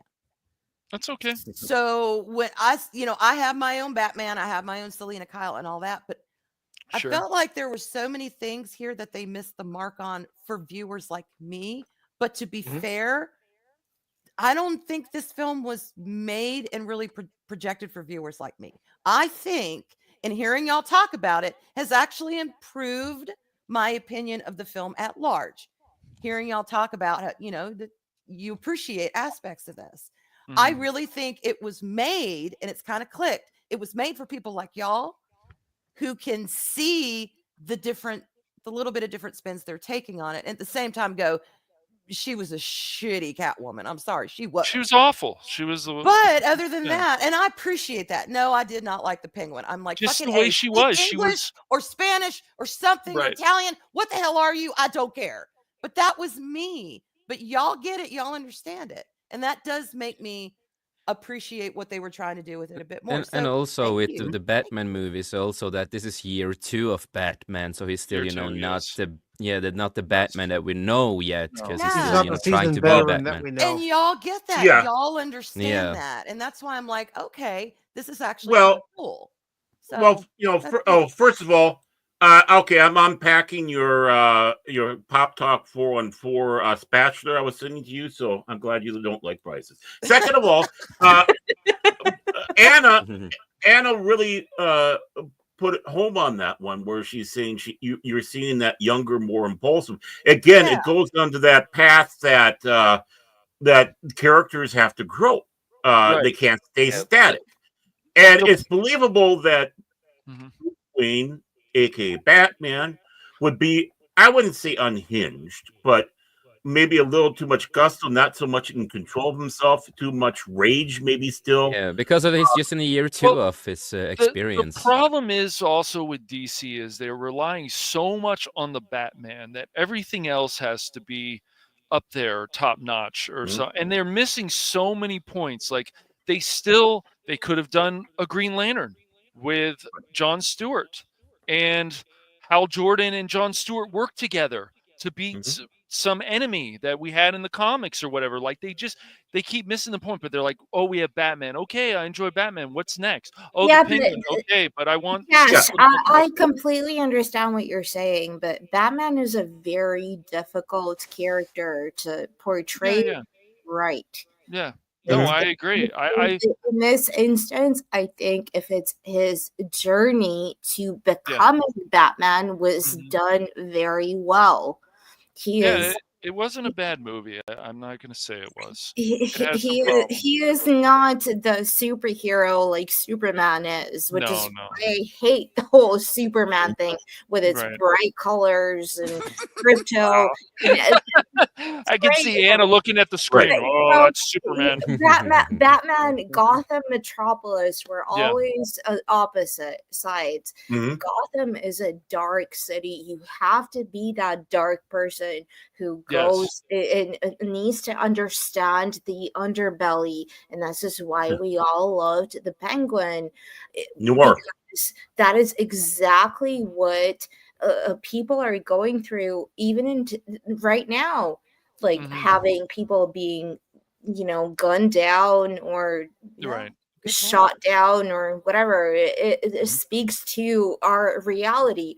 Metropolis is this like lovely society, and then you have this alien who comes from a different planet and he only saves people. Batman punches people to save people. or if you want to put it this way, I gotta get to the clip. He's basically the Walter of the DC universe. Do you see what happens, Larry, when you fuck a stranger in the ass? Well, to touch on several things here, with Tired Mark, actually, the Batman that we see throughout most of the series is supposed to be 25 years old. So, between like 21 to 25, he matures and finally gets it. Batman is actually supposed to be a lot younger than how he's often portrayed, which is why The Dark Knight Returns was such a powerful thing, seeing him 50 years old, which I'm 6 years over that. So it makes me feel, on that. With the Gotham and Metropolis thing, the perfect one that I had seen, they always want to place those two cities next to each other, and they're not next to each other. Gotham is New York. Metropolis is Chicago. And everyone knows there's a big difference between those two towns. That's why it's called the second city. And of course, it's close to Kansas, where Superman came from. Of course, we all know that Bruce was born and bred Gotham City boy. So these are aspects that you take that deeper dive into, that you place into these superheroes, you get even more into their psyche. So having Batman 25 going to 30, getting Robin as he's getting closer to 30 years old, being solo before that, is the ideal thing that you want to see with Batman now. Now that we had this one, right? Now it's the next phase of Batman. It should be his 25-year-old form. Should we now then continue on again, where we then get to Batman and Robin, and then maybe we can finally get to the point with Dick Grayson, we can actually get a Nightwing film, like a Nightwing Rising, that could be based on the comic. We can't go off of this one because this is a complete unique little thing. Right. Gunn doesn't have his grubby little paws on it. Who knows if there's going to be a Batman Part 3. Right. We'll see. It all depends, I guess, how this one goes. But and that's the other part. This, Batman's noir. He's a detective. You can almost see the thought bubbles over his head, or you should be able to see the thought bubbles over his head as he's doing his investigations. Superman, he's just out there. Hi, I'm here to protect you. Right. Agreed. So that's the aspect you're going to have. They should be trying, being that they don't have James Gunn's vile fingerprints on it, to go to with this Batman. I hope they do go that way. Maybe the Batman, and the first one isn't supposed to be as likable because of all that impulsiveness. You can understand why Gotham City doesn't like him, the cops. Yeah. And now as you get him to that This older year's one year with two, part so two, part two, him being older and more into that part. Right. It will always be wrong to portray Batman as seasons from the game, from the get go. What we also need in part two is, Selena Kyle just Batman just pushes her off the ledge. Oops, I didn't see anything. Yeah, that's why you go ahead and read the article. All right, let me to finish no up. end. Yeah, Cash, you got reading to do. I know, I'm reading. Reading. Come on. He doesn't like it. Yeah, sure. He's Cash Pop. He's a bad dude. I'm a bad dude. That's right. Okay, no, Cash back Pop. to the article. Matt Reeves says the script for Batman Part 2 is being finished. The Batman was released in March 2022 by Warner Brothers, directed by Reeves. The DC film stars Robert Pattinson as the Caped Crusader, while Zoe Kravitz plays Selena Kyle, Catwoman. Speaking with Kravitz for Variety, director on directors, Reeves said that he's currently finishing up the script for the upcoming sequel to The Batman Part 2, and intends to film the movie next year. What did Matt Reeves say about The Batman Part 2? He further said of his experience working on the script, it's wonderful, except for the speed of getting something done. The thing is, for me, I feel like it's not a choice. I always feel like I would never do it the way I'm doing it, except that's the only way I know how to do it. Okay. The metaphor that I use when I'm talking to my partners is that writing and filming is like being in a dark room. Everything you need is in the room, but there are no lights, and you're on hands and knees, and when something connects, you go, oh, that's something. Oh, so basically he's saying the studio is telling him what to do. Right. Yes. Yeah, pretty much. Plot details James for... Gunn. Ooh, James Gunn. Yes, now. I'm sorry, James Gunn. Yeah, but no. Plot details for the Batman Part 2 remain under wraps at this time. It's currently unknown who the main antagonist that the Dark Knight will have to face will be. Jeffrey Wright, who plays Jim Gordon in the Batman epic crime saga, said in November 2024 that he hasn't yet anything for the Batman Part 2. He explained via comic book, I'm excited about getting back there, but you probably know as much as I know. I haven't read anything. I haven't talked to Matt for a while. He's been off doing his thing. I've been doing doing mine, but I look forward to getting back there.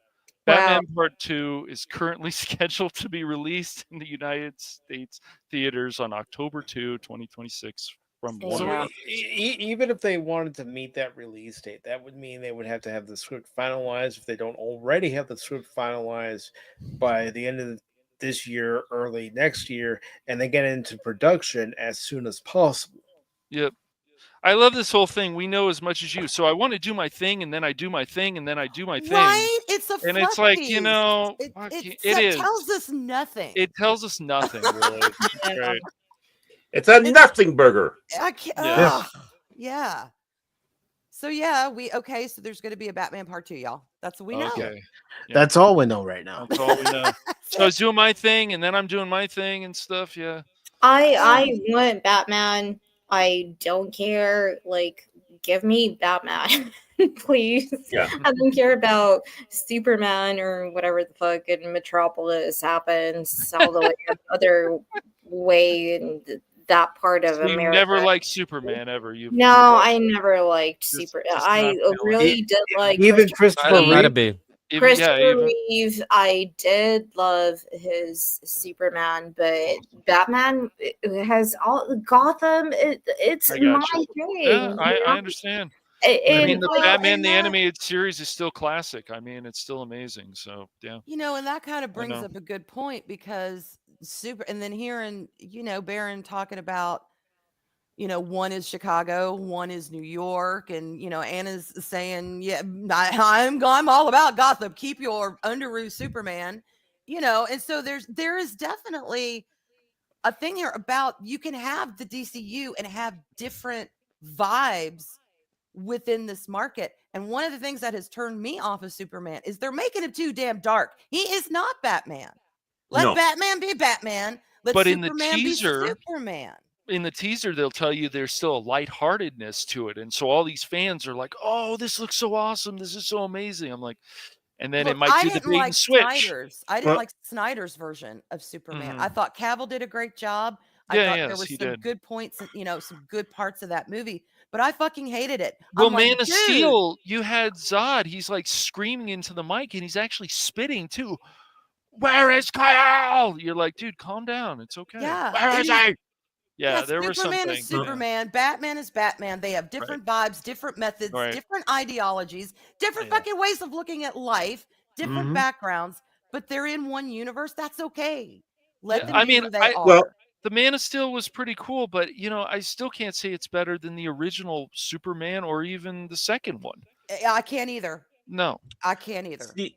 See, Superman and Batman. First of all, you got to get them back to being buddies, pals. Why not? Instead of having this, they've taken the Dark Knight Return too far with the animosity because there was a situation that caused that. Basically, Superman turning on the superheroes and being the only one being official out there to be a superhero. But the thing is, that hasn't happened. And in all true technical about it, Batman, The Dark Knight Returns is actually supposed to be an alternate universe. It's not supposed to have been part of any of the DC line of superhero. Back then, it was we had Earth 1 and Earth 2 back in the day. We didn't have all these other ones. We didn't have Earth 52 and all the other universes. And the reason why we had 1 and 2 is because everybody evolved so much from the original that they had to do little tweaks here and there. And of course, they brought new people in and other people replaced mantles and such. So, it was harmony. It was very harmony on that one. And then, of course, Earth 1, Earth 2, and then Dark Knight Returns. But Batman and Superman work better together as a team and as pals because you have basically the opposite. Batman is that detective, like we said before. He gets down and dirty in the shadows, figures things out, like Anna says, more than happy to punch in the face when need be. Yeah. And Superman is more of that figure out there, the beacon of light, the beacon of hope that people look at. As Superman said, I'm an immigrant from another planet, and you've taken me in, and you love me, type of attitude, which of course follows through the creators because I can't remember if they are or their family was immigrants to the United States in the same thing, and this is Superman's basically their love letter of being immigrants. If you want to go down to that, to a simple path that way. I mean, there's more than that, but really that does play heavy on there. But when you get them paired together, Supes can do things that Bat can't, and vice versa. Right. Whether it's personal morals or being our abilities. And the one thing that Terry Mark said something about there is he looks weak in the trailer. Well, the one thing I am all for is lessening his powers. I think Superman's become way too OP. He never flew in the beginning. That's why, leap. Leap over giant buildings with leap tall buildings in a single bound. Right, that's what he did. He was able to clear a span and wasn't flying. He didn't have all these other ridiculous powers. He didn't fly around and turn time back. He did have limitations even without kryptonite. And we need that. I think what made him unapproachable now as a hero to many people is that he's, what's going to hurt Superman? Oh, they're bringing up kryptonite. That's the only thing. Right.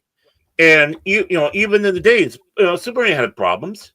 He had personal problems. He had to figure things out. Things weren't perfect. He found foils that could outdo him or at least match him.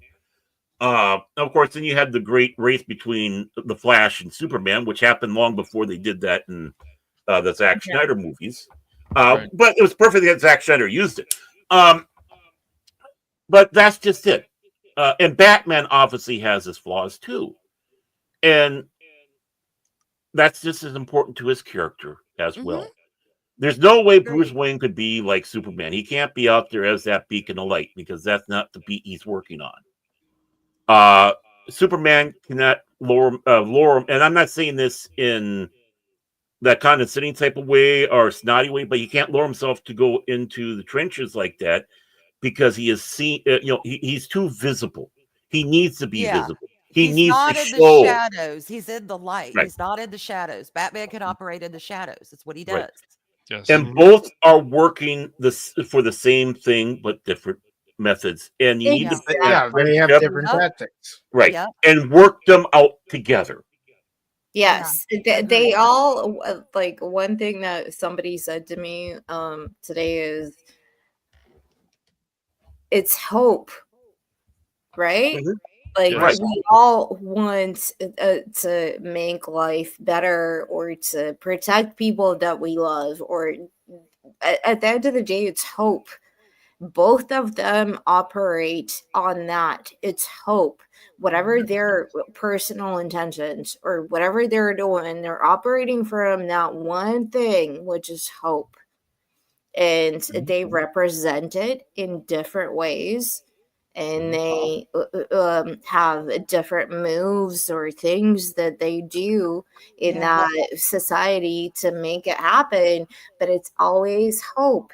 Let's make society better. Let's make people safe. Let's, again, Superman will save you. Batman will kick your ass to save you.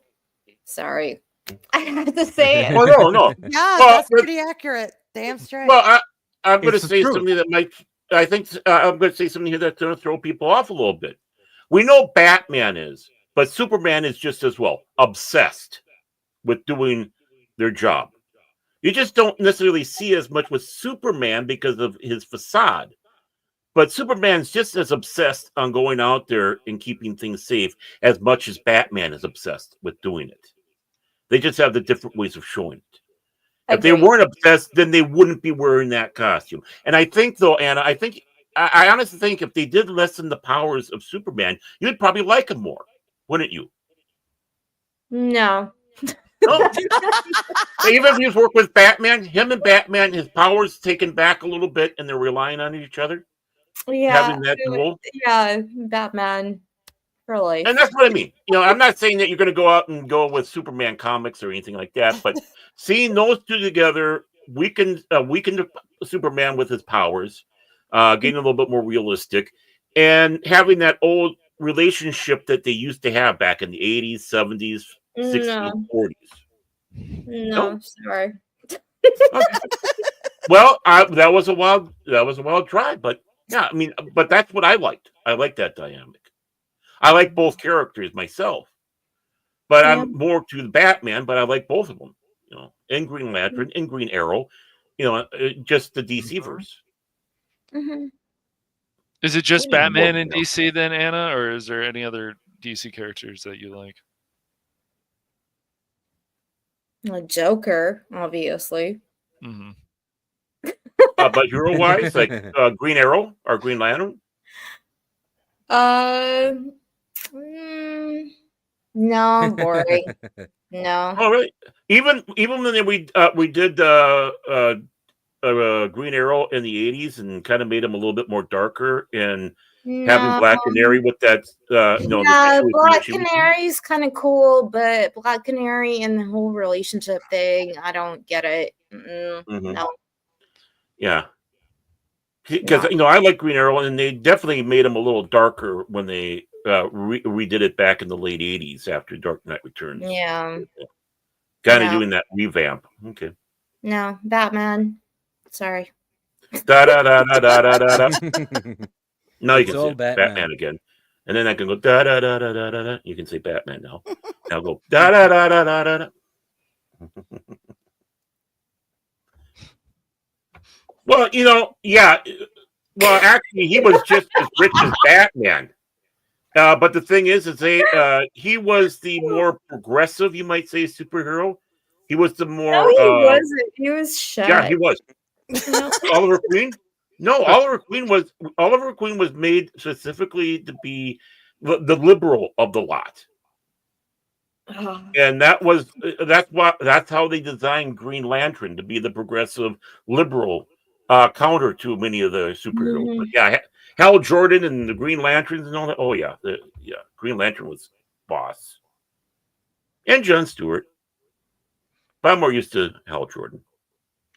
So, any other thoughts on the Batman before we move to our final article, the main event article? We have a main article? No, there's going to be another one, y'all. Yep. All right, here we go. And we read this.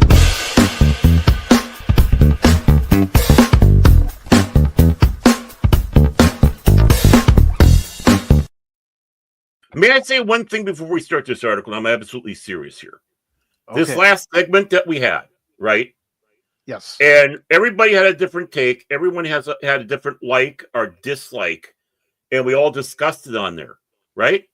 Right. Where was the hate? Where was the vitriol? There was none. Right? This is how real fans talk out there. I'm just putting this out to people who might come along and watch it and call us all toxic and all that. This was a perfect example of You've always how been toxic, Baron. Yeah, I'm toxic. That's beside the point. But how fans can get trying to be serious here, Cash. I guess he is. Go ahead. No, well, that's okay.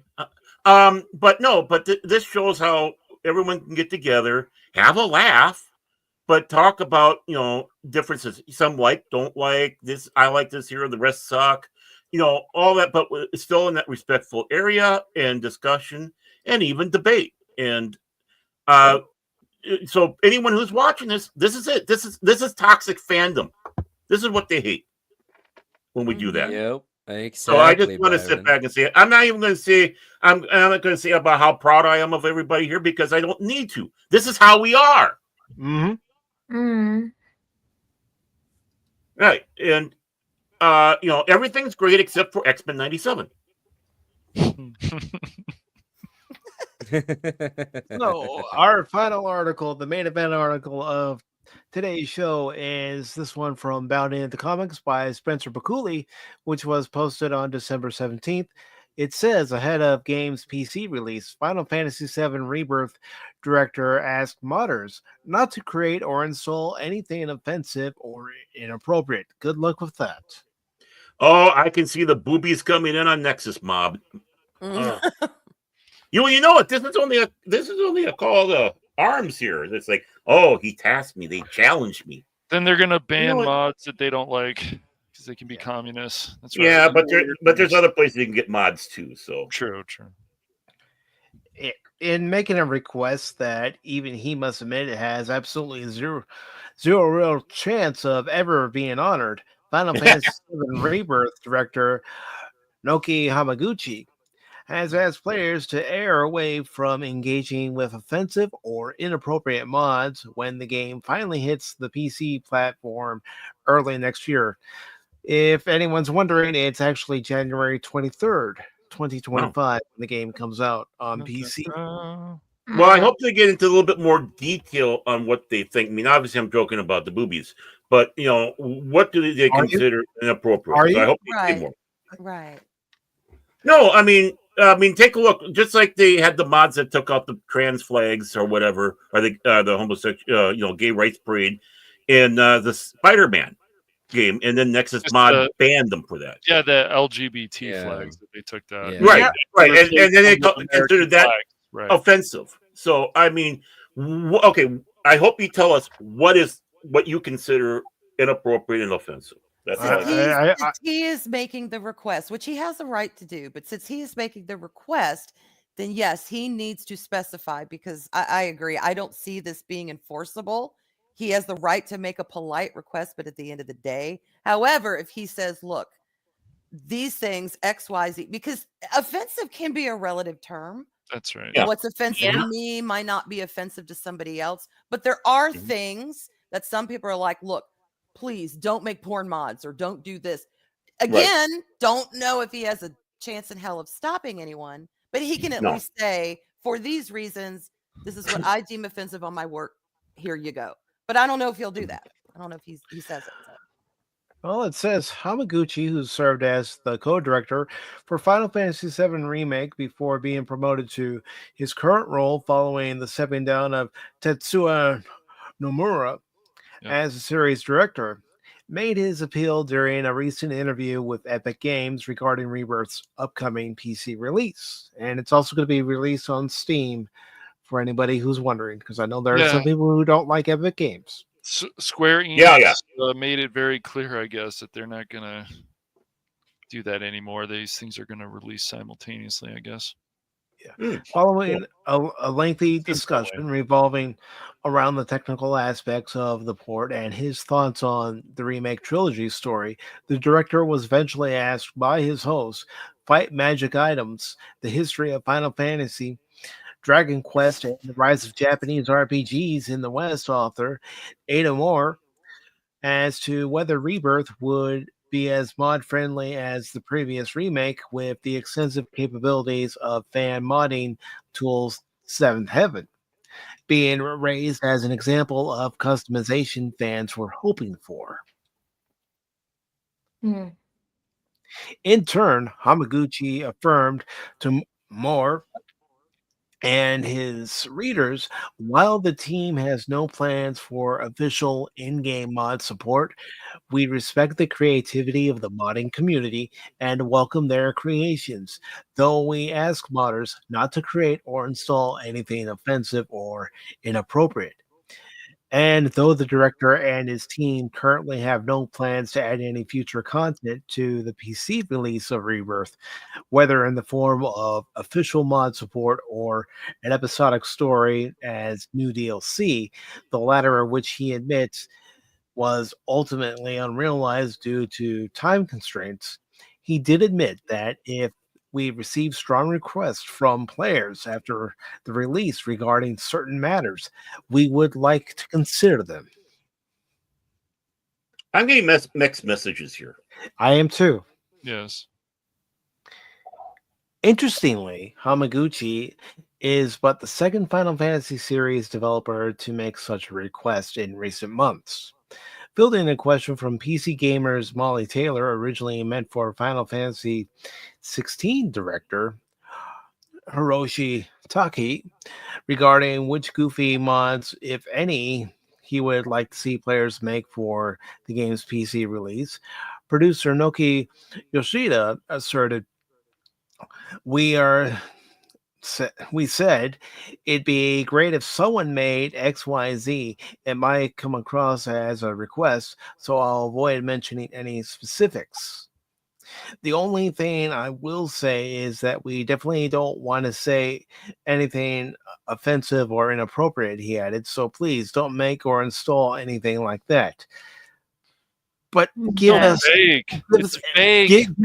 exactly what you consider inappropriate and offensive that you don't want to see. It always has to be the extreme. It's always the extreme. He's missing an opportunity here too, because if he did say, if he, as the creator or director, actually did say, "Hey, we'd love to see a mod like this or a mod kind of like that," people would be scrambling to make the best mods of that. Yeah. It would be taking attention away from making. He's probably talking porn stuff. I don't know. Yeah. That's my assumption. But at the same time, this request that he's giving, the people who are going to be like, "Yeah, we won't do that," or people who wouldn't be doing it anyway. The people who are going to do it. Okay. This I don't see where this has much weight and effect behind it. But I think like what Arlen's saying is a nothing breaker. Don't care. Pretty much. Release the game, make it happen. Like at the end of the day, we pay money for it, right? So pay money for it to play it on PC, and throughout the history of games on PC, people have been making mods. Yeah. Okay. I got a take on this one. All right, hot take. I think this was said with a little sly smile and a twinkle in the eye, even if it was just mentally, and didn't come across on the face when he said this. Okay, like we said, we're having some mixed signals here. So he's saying they're going to release this, but we're not going to do anything with this. That the modding community out there does a wonderful job. But if you give us a good idea, we'll consider it, right? And then he goes, and don't do any offensive mods or anything. This guy is trolling on a super level. He knows his audience. He knows he's been around long enough. You're saying that he knows on day one when the game is released on PC that modders are already going to be, biting at the bit to put in their mods for Tifa or Aerith or Yuffie or any other character in Final Fantasy VII Rebirth. Exactly. And not only that, not only does he know it, he's encouraging it by doing I don't want any offensive stuff on there, and then doesn't say anything. Well, they get much. I don't have anything I can say. They get lazy like Bethesda, and they say, we'll just let the modders make it better. I remember with Final Fantasy 15, they were like, we're going to give you guys modding tools, and it never happened. Cash, read between the lines on this one, though. There's so much to read between the lines. It's not what he said, but really that's how he's saying it. I get what you're saying. It's how he's wording it. I get what you're saying too, man, but it would be nice if they actually included modding tools, that they made some for these PC games, for these Final Fantasy. Something might show up. Who's to say they haven't? They don't want people to know. They want somebody to discover it. Yeah, maybe so. See, how better to get some of this to buy your product in this than to troll? And this is a light trolling, right? Come up with a weenie thing like, I can't really say exactly what would be offensive or anything, but just don't do it. And if you consider stuff, everything he's saying is either in the works or he's expecting. This is pure. This is pure showmanship. Interesting take. Mm-hmm. And what better than this is a sales tactic. He threw down the gauntlet to get people to pre-order the game, to purchase the game on day one. Because right now, you can go to Steam. Actually, I'll go to Steam right now, and I believe it's on sale, 30% off or something. And it hasn't even come out yet. Yeah. No. And I'll bring that up, too. Mm-hmm. Oh, yeah. I mean, amazing that this is coming out at the same time that it's on sale. This is how you do it. Yeah, this is how you do a sale. This is how you sell your product to them. It works because we're all talking about it. Exactly. And not only that, how many people might be intrigued? Oh, I feel the challenge now. The challenge is more than just the game. It is the game. So yeah, people. I think they're playing. He's playing us. Bravo! This is how you do it. This is how you do it. Remember how we complain so much they don't know how to do proper promotion of games, movies, whatever. This is how you do it.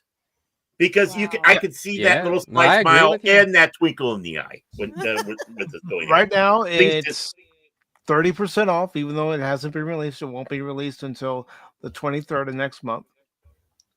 But you can get it for $48.99. Yeah. And now comes the important part. He's saying about putting it into your game. Well, what control do you have? Who's going to see that? You're playing your game with the mods. More than likely, you're not streaming the game out because if the racier it is, the quicker the ban hammer comes down. Yeah, this is for your own pleasure. Well, come on. Remember the time when Paul forgot his mods on Skyrim and his little vampire was showing off the full. I'm sure it was fine for him. But no, I mean, this is for your personal game. It's kind of hard for you to make demands of somebody on your computer playing your game for your pleasure only. And again, he's beautiful. Well, let's continue with the article because there's a paragraph I got him here that I want to get to. Okay. It says ultimately, while Hamaguchi and Yoshida and all other developers are free to ask their fans to avoid the creation of such offensive mods, the internet is the internet, and there's very little anyone can do to stir the work of fan creators. In other words, if someone wants to see Tifa in a skimpier bikini than her Costa del Sol offering, they will damn sure find a way to make it happen. I mean, they will. Yes, they will. I don't know if he fully realizes what ISAP Bang said, but he's absolutely right. And it goes right into play. And if you know your audience and you know things like that's going to happen, just go them on. Go them. Mm-hmm. No, but Baron, at the end of the day, it's money, right? Yeah. Yeah. They're trying to make money. They're trying to make money because the sales, as far as I know from the last time I looked, weren't very good on PS5, and that's when Square Enix said, "That's it, we're done doing exclusives." Yep. Right. And and again, when this is all about making money, even putting your game on sale on Steam like they did, even though the game isn't out yet, they're still going to make sales if they get enough people coming in and buying it. And this is only going to urge people to buy it, one, for the game, and two, to see, okay, what can I do for modding? I've been challenged. Yeah, I mean, yes, that whole thing in the remake and stuff, and then turned into integrated with Tifa and this stuff. It's like people are like, look, if you're going to censor this, we're going to make mods for it. We're going to fix them. If you're going to mess up translations that you shouldn't, and you're not getting close enough to the original source, then we're going to try to fix it. And yeah, I think you're right on that one. And let's not forget, there's another game that had some controversy with it.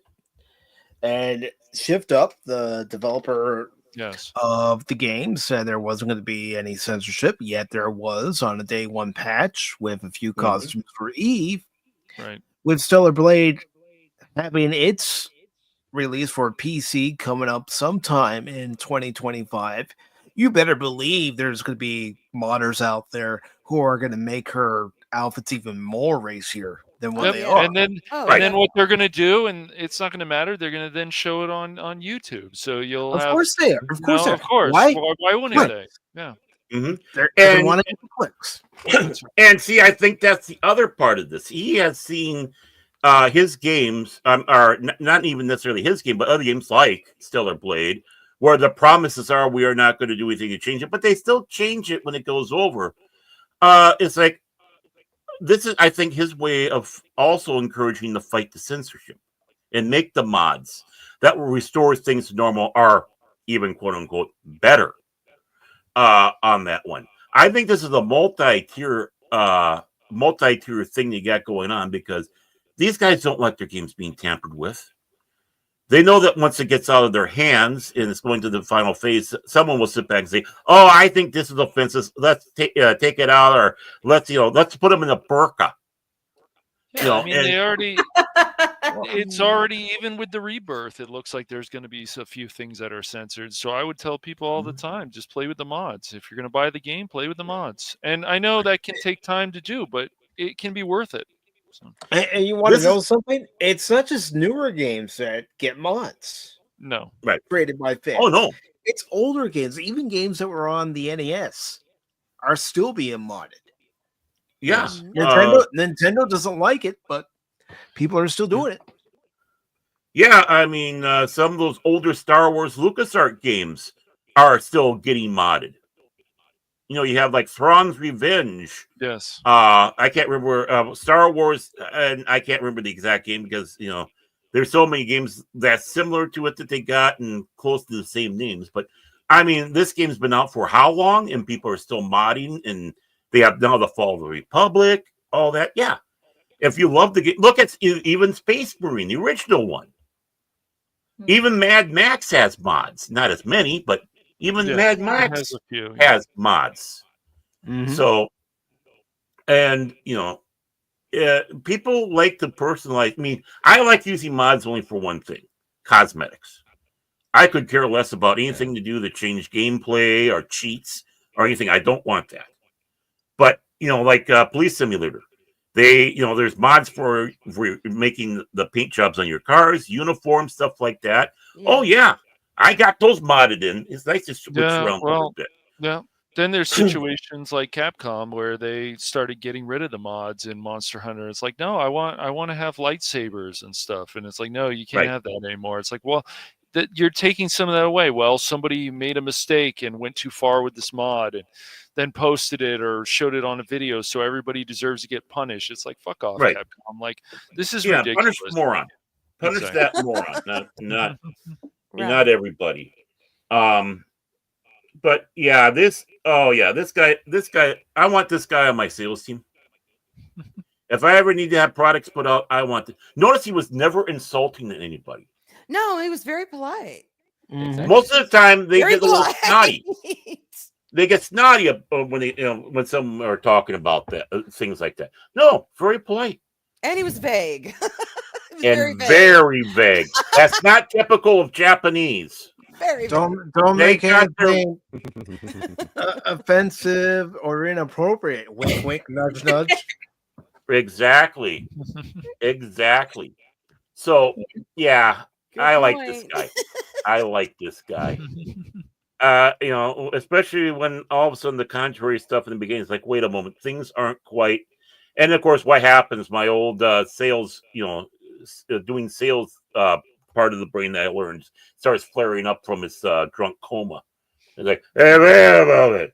You know what he is doing? Hey, take a cup of coffee. Then you can tell me a little bit more so I can tell it to the rest of you. Whatever you say. It comes out of hibernation every now and then. I know that myself. Every now and then. Yeah. That's when I get the shivers down my back, is when they come out of hibernation. They're still cold.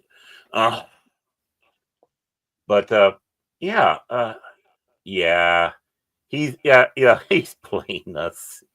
Or not necessarily us if we catch it, but he's playing the gaming community. I think there's some out there that realize that too. I mean, I'm not that smart. So obviously, if I figure it out, I'm sure a bunch of gamers can. Except for Queso. Well, Baron, we know that you and I are SMRT. Cash is the smartest one of the bunch. That's not saying much either. When it comes to the three of us, is what I'm saying. Yeah, he's cousin Eddie Love. I have to check up on those Japanese names, but you did a good job, Mike. So I'm proud of you. Oh, come on, I'm getting better. Come on, give you me are, credit. man. You are. Brandon would be proud. I think Brandon's actually probably miss. Oh, he's bad. I mean, he's good, but he's also bad. He can be very good with it, but there are times when he's. I love you, Brandon, but you know it's true. We've talked about it.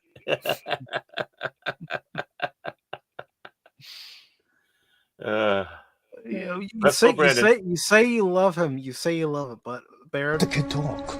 You disgust me. How can you live with yourself? Just cool it, Zippy. You sit on a throne of lies. Look, I'm not kidding. You're a fake. I'm a fake? Yes. How'd you like to be dead? Huh? No, he's kidding. You stink. I do stink. I love him like a brother. I'll give him a wedgie and send him on his way.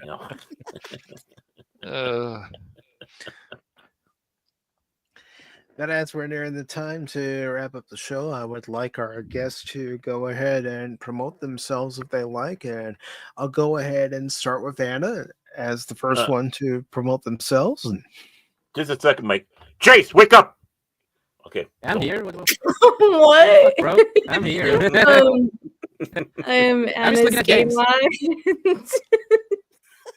Wake up, Jace. What? Yes, you all know by now I love my Batman. My promotion today. Batman's awesome. That's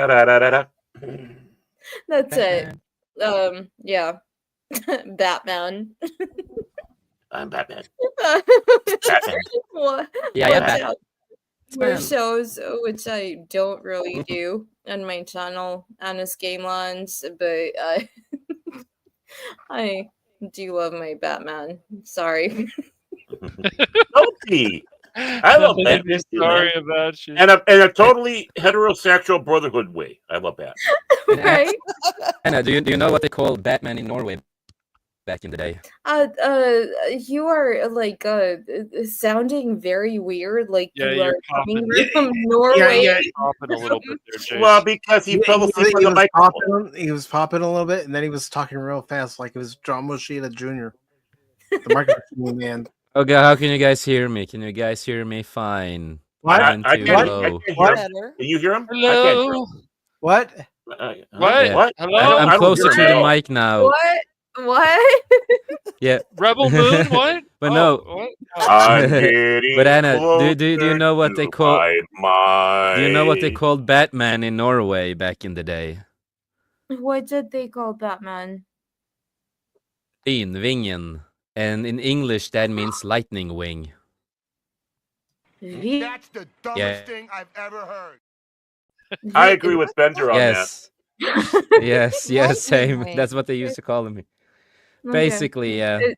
I like that flitter mouse. Vingen. Yeah, we still have the more you know clip. Is that gone? Thank you, Cash. Thank you, Cash. Yeah. Thank you, Cash. No problem. I've been having too much fun, but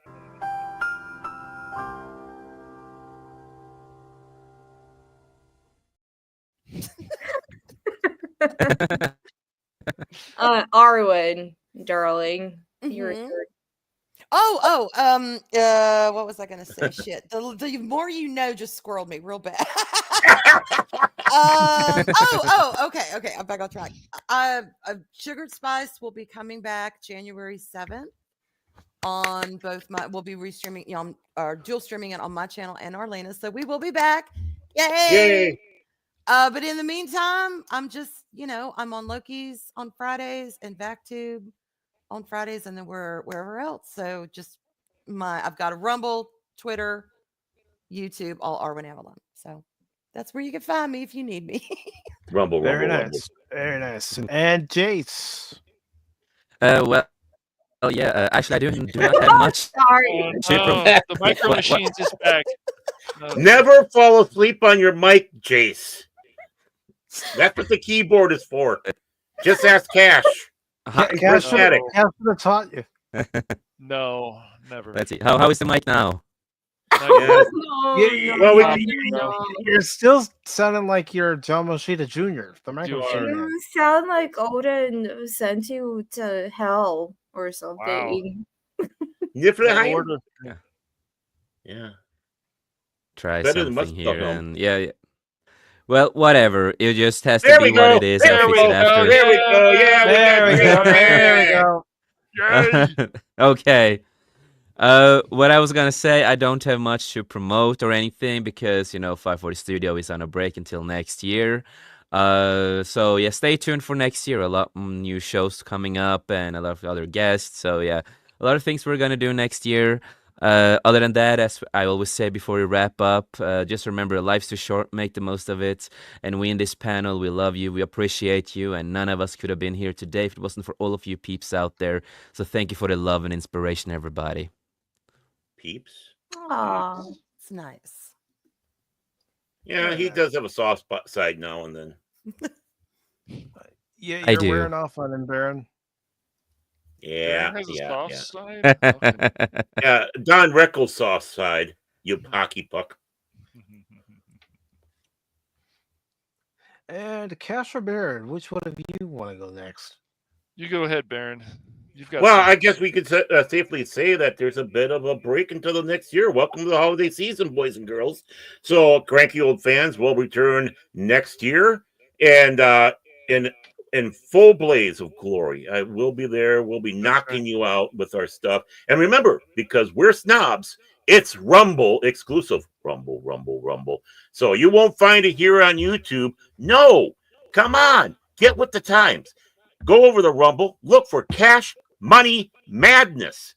And every Tuesday at 8 o'clock Pacific Standard Time, 10 o'clock Central Standard Time, you will find cranky old fans. So that's next year. And then, I don't have to say anything about Jace. He was here. I don't have to say anything about Mike. Mike is here. And, so Everything's kind of down for the count until next year. Happy Christmas. Merry New Year's. Very nice. Aw, Merry Christmas. Nice. Yeah. So nice. And Cash Money 007 of the Phantom Hooligans. Ah, the Hooligans. Hooligans, yes. So tomorrow at 7:30 p.m. Eastern, I will be with Pops, and I think Ironcaster will probably be there. I'm not sure if anybody else, and we'll be talking about Gremlins. Yay! So that should be cool. I'm looking forward to that. Nice. Yeah, there goes the popping again. Dang it, he almost had it. Okay. And really stuff is on hiatus mostly until next year. I'm just next year on the Phantom Hooligans, though, for our multiplayer stream on Friday at 6:30 p.m. Pacific Standard Time, we will be back with a surprise game. So tune in for that. What? Yeah. It's so surprising. Game. I don't even know. No, you don't. You can guess maybe what it is, but yeah. I know what it is, but I'm trying to help build suspense here. I'm trying to work like the other guy with the video game here. Come on, man! You're harshing my gig. You're harshing my gig. You hockey puck. So yeah, and but yeah, there's some surprise videos I'm working on and stuff for next year. Maybe sooner. We'll see. But yeah, there's just taking a bit of hiatus from the live streams and other things and so on. But Baron and I, and there's a lot of stuff coming up next year. I'll tell you guys some. We're probably going to do some watch parties of probably some anime and TV shows. So if people want to join that, let me know, and that'll be fun. And we'll have that on the Phantom Hooligan. And we were also thinking about expanding the Cranky Old Fans. Cranky Old Fans in many ways was kind of a pilot test on a project that we're thinking about, but we're going to want to do the War Room, where just like we had that segment earlier where I sat back and said about us being toxic fans. Yeah, where we bring people like you, lovely gentlemen and ladies on, and yes, it should be lovely ladies and gentlemen. Cash, yeah, Cash, come on. I know you live in California, but please, you can't be that confused. Not confused at all, but it sounded funny that way. But no, so yeah, we're going to start working on that, and that'll be cool. Right. So. Love Basic is going to be a show where, we keep to the topics, like we said. Probably longer than the ones that we do, because, when you get more people on, we want to make sure that they say their piece. Be Cash, of course, the host of the show. I'm the simpleton sidekick producer type, and then bringing in at least 2 or 3 other people to join in discussion about various topics, not topics of today, where like we do on this show, but just in general, to give an idea if you haven't seen the Cranky Old Fans. But do you think that foreign animation, like anime, is treated wrong, harsh coming over to the United States? We kind of had something like that. Does it suffer that ugly American syndrome? With how they react. So, so we'll talk the various stuff and try to keep it in line with what people's interests are, so they don't come in and say, well, I don't know anything about it. Okay, well, we'll do a show with you later if it's okay. That will be on more of a topic that So we try to be nice that way. But that's the idea, folks. Yeah. But it's just another way and another panel way for people to get to know more people, get to know more about Phantom Hooligans and things like that. And we'll have topics. We can have Baron and Anna go at it about who's better, Superman or Batman. Right. Secretly, you love Superman. I know it. Baron.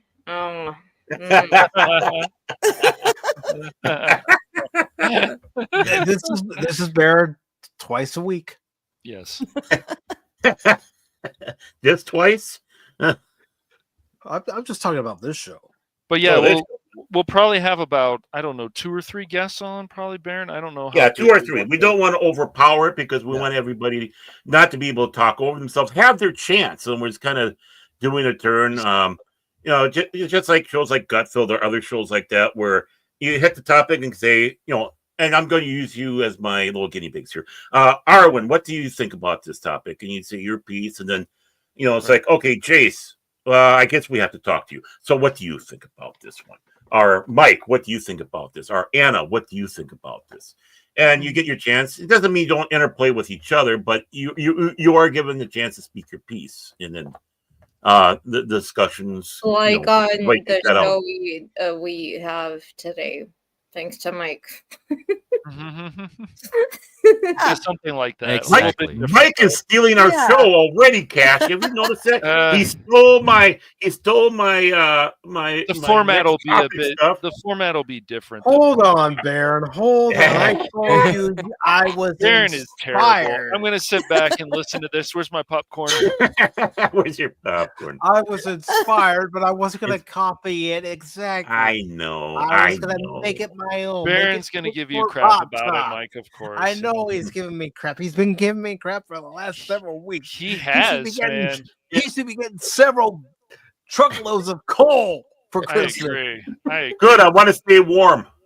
Baron Orman Tagge will make Pacific414 curse, you son of a bitch. Thank you, Mike Alex Jones. I had to do that. I know someone's out there say, did he really have to do that? Yes. If you've been watching Pop Talk for the last several weeks, he keeps putting that knife in and then twisted it. And twisted it more. But remember, remember, there is one thing on this channel that I try to remind you each and every time.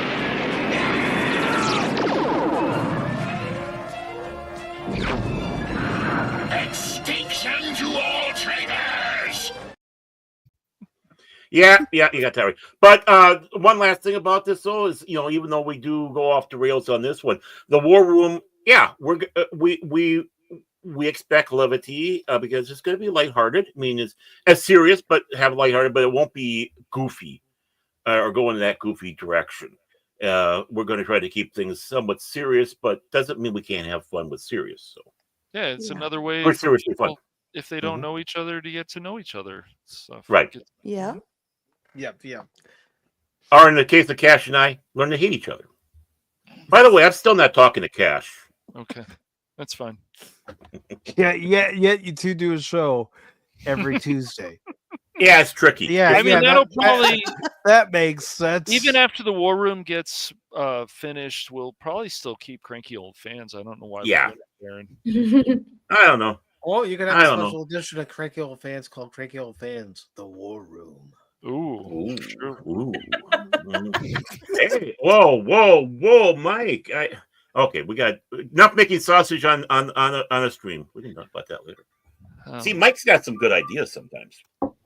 Wow, sometimes you hear that. Sometimes, okay.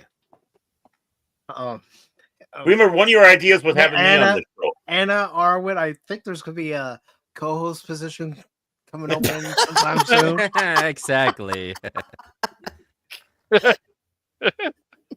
Yeah, well, I've been saying for a long time,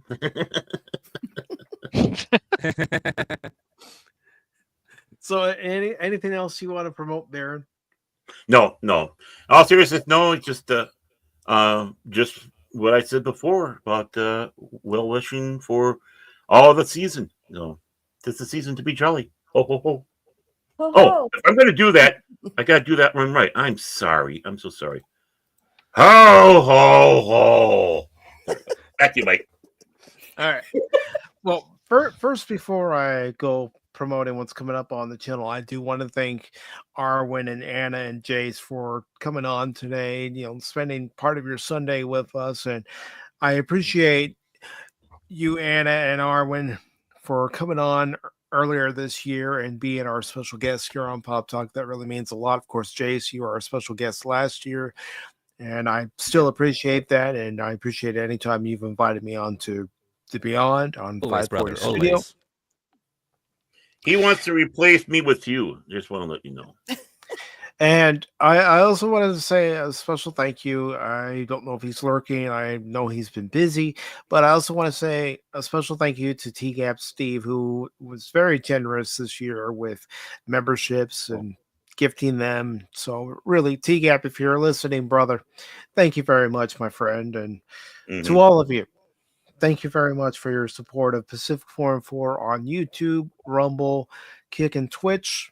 It does mean a lot, not just to me, but it means a lot when you tune in for Pop Talk and you listen to the silliness that goes on between the Three Stooges, Baron, Cash, and myself.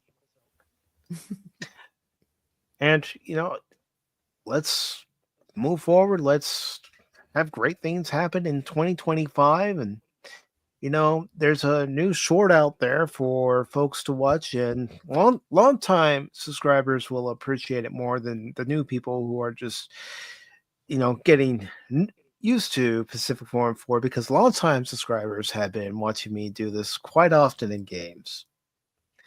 It's a new short where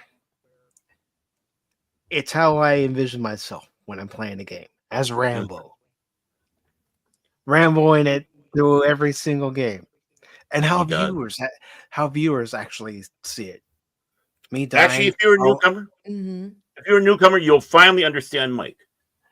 Yeah, this is Mike 101 on 414. Yes, but it's basically how I play games in a nutshell.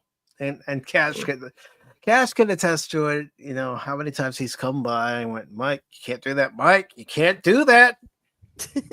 Yeah, we like the backseat game with him. And I'm like, Baron's work. I can do it, man. Baron comes by. He's like, "Oh, you're still playing? You still on stream?" Oh yeah, I'm the one that really unhinged him, and I was trying to be, lighthearted, and I get attacked.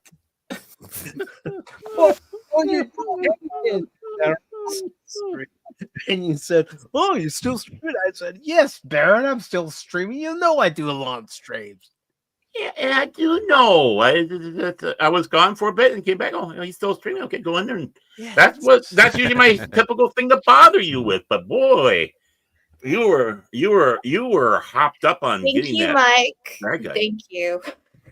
I'm sorry. You're welcome, man. You're welcome. Thank you, Arwen. For going unhinged on me. Oh, okay. Jace, Baron, I have a thing with you now. What did I do? Come on. Ladies and gentlemen, on the next edition of Pop Talk, it's Batman versus Superman. I'm a big fuzzy bear. I mean, not from Bear Cake 3, though. Yeah, no bear sex here. No. I'm just a big fuzzy bear, honestly. What's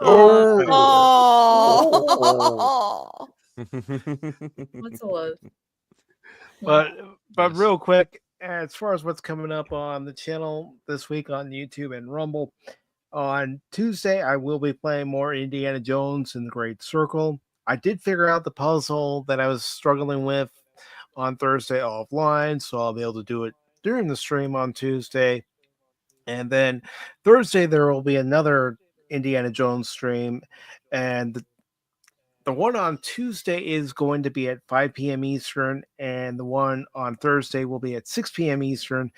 In the meantime, on Christmas Day in the evening, actually, so Christmas evening, at 7 p.m. Eastern, it'll be Merry Christmas One and All 2024. Now, last year I didn't do Merry Christmas One and All like I had in 2022 because I decided, it was a Sunday. I'll just do Pop Talk.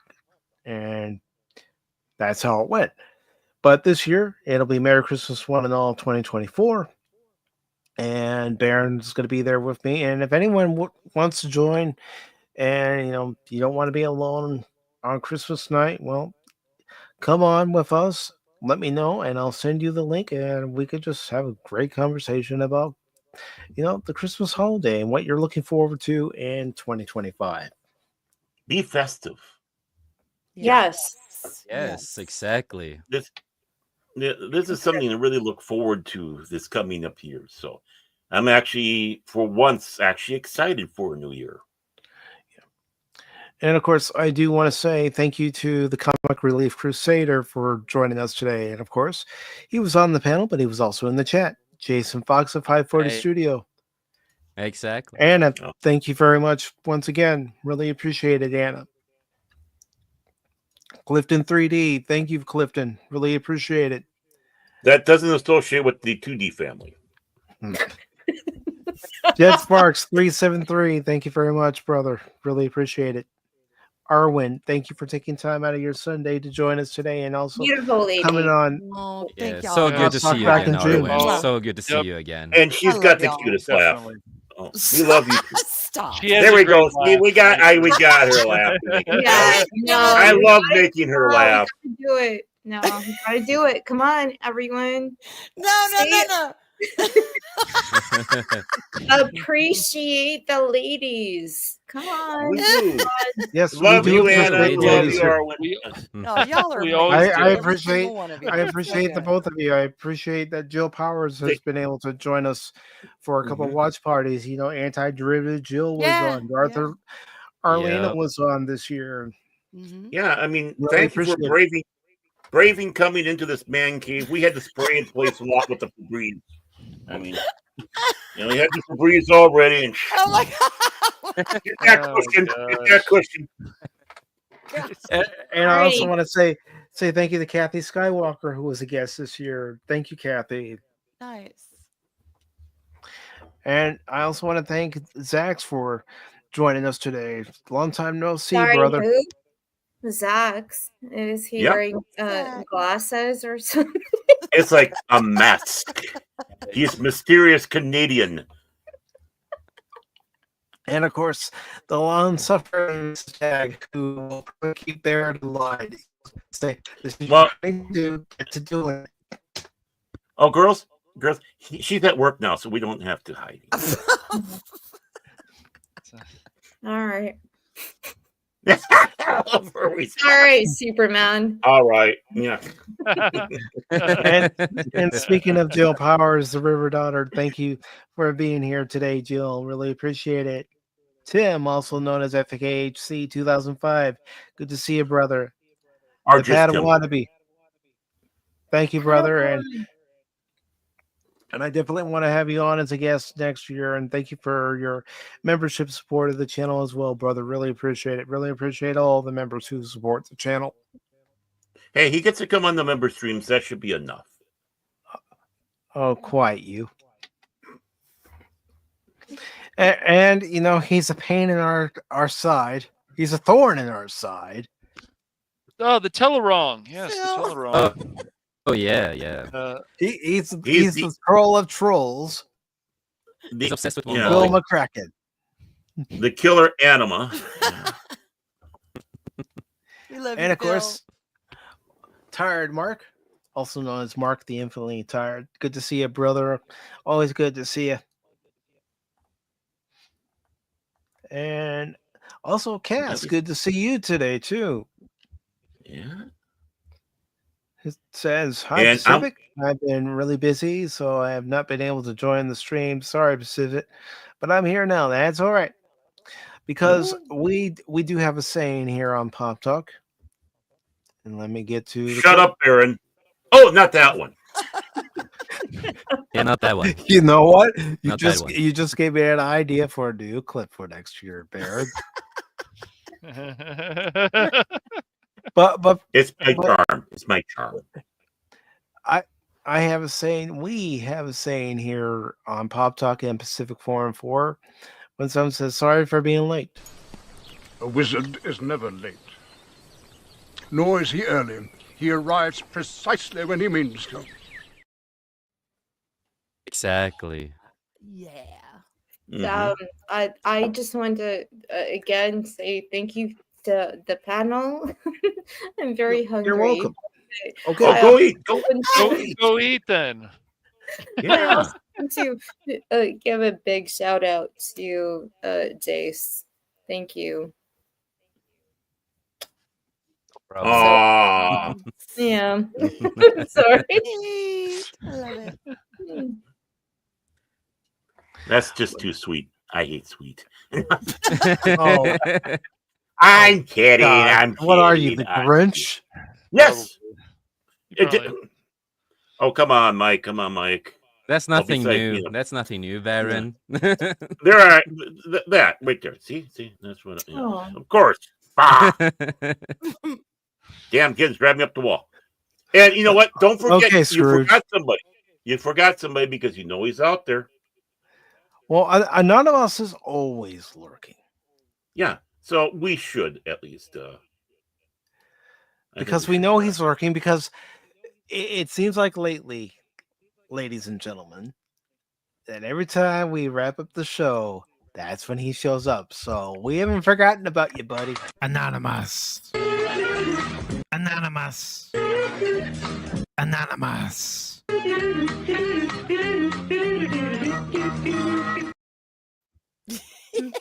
Anonymous. It's so good. It's so good. But thank you all so very much for joining us today. Again, thank you to our guests, Anna's Gameland, Arwen Avalon, and Jason Fox of 540 Studio. And thank you to all of you for your support of Pacific Forum, for the Phantom Hooligans and Baron Orman Tag's Phantom Legacy. And also, speaking of Baron Orman Tag's Phantom Legacy, ladies and gentlemen, he's done it. He's hit 200. Yay! Hey, 200 congratulations, brother. Baron Orman Tag. It was a long struggle, teetering at that mark, but finally, I suckered another member. You got it. You got it, dude.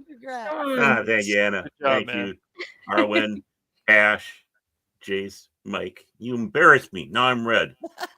I see that. That's good. Yeah, you're becoming so red, man. I don't take compliments well. That's my problem. He becomes like a little kid. How sweet. Hell yeah. Well, why do you think I got a beard? I got a baby face. He hit that mark yesterday, and I'm so proud of you, brother. I told you you would hit it before the year was out. Yeah, good job, buddy. Fantastic. I had my doubts, especially how it was going up and down, up and down. It's like the guy with the fishing pole and the dollar. It's like, oh, almost had it. Oh, almost had it. Oh, almost had it. No. Well, especially with YouTube, you can gain subscribers, and then, within a few hours, you lose them. Yep. And then the most important thing, I open my mouth, and that'll do it too. Yeah. But there you can see it. 200 subscribers. Congratulations, Baron. Thank you. Deserve it, brother. Yes, you do. Well, thank you. Thank you very much. You humble me and all that. But you know what? Honestly, I wouldn't be able to get there if it wasn't for all of you. I mean, every one of you, because we all are around and we all interplay with each other. I think it's because it's not necessarily me, but it's how we interact with each other, and they can see we're real family. Friends. Yeah, real friends, real family. And we're not trying to outdo each other. Well, Cash and I do. I got to 200 before you did. So, but other than that, we don't. We're not that way. No, we're very, very happy of other people's success, and absolutely. I guess it's my turn now. I wasn't going to say anything, Mike. Really. Well, I was, because I'm proud of you, brother. Man. No, thank you. Super but proud. Again, it's not me, just me. It's everybody that I know. So we love you, buddy. You've earned it. Oh, thank you. And everybody, until Tuesday, remember one thing on this channel when I'm playing a game. Don't ever give up on me when I'm playing that game, because just when you do, you might miss something. Have a good one. Like all the swearing. And Merry Christmas. Merry Christmas, y'all.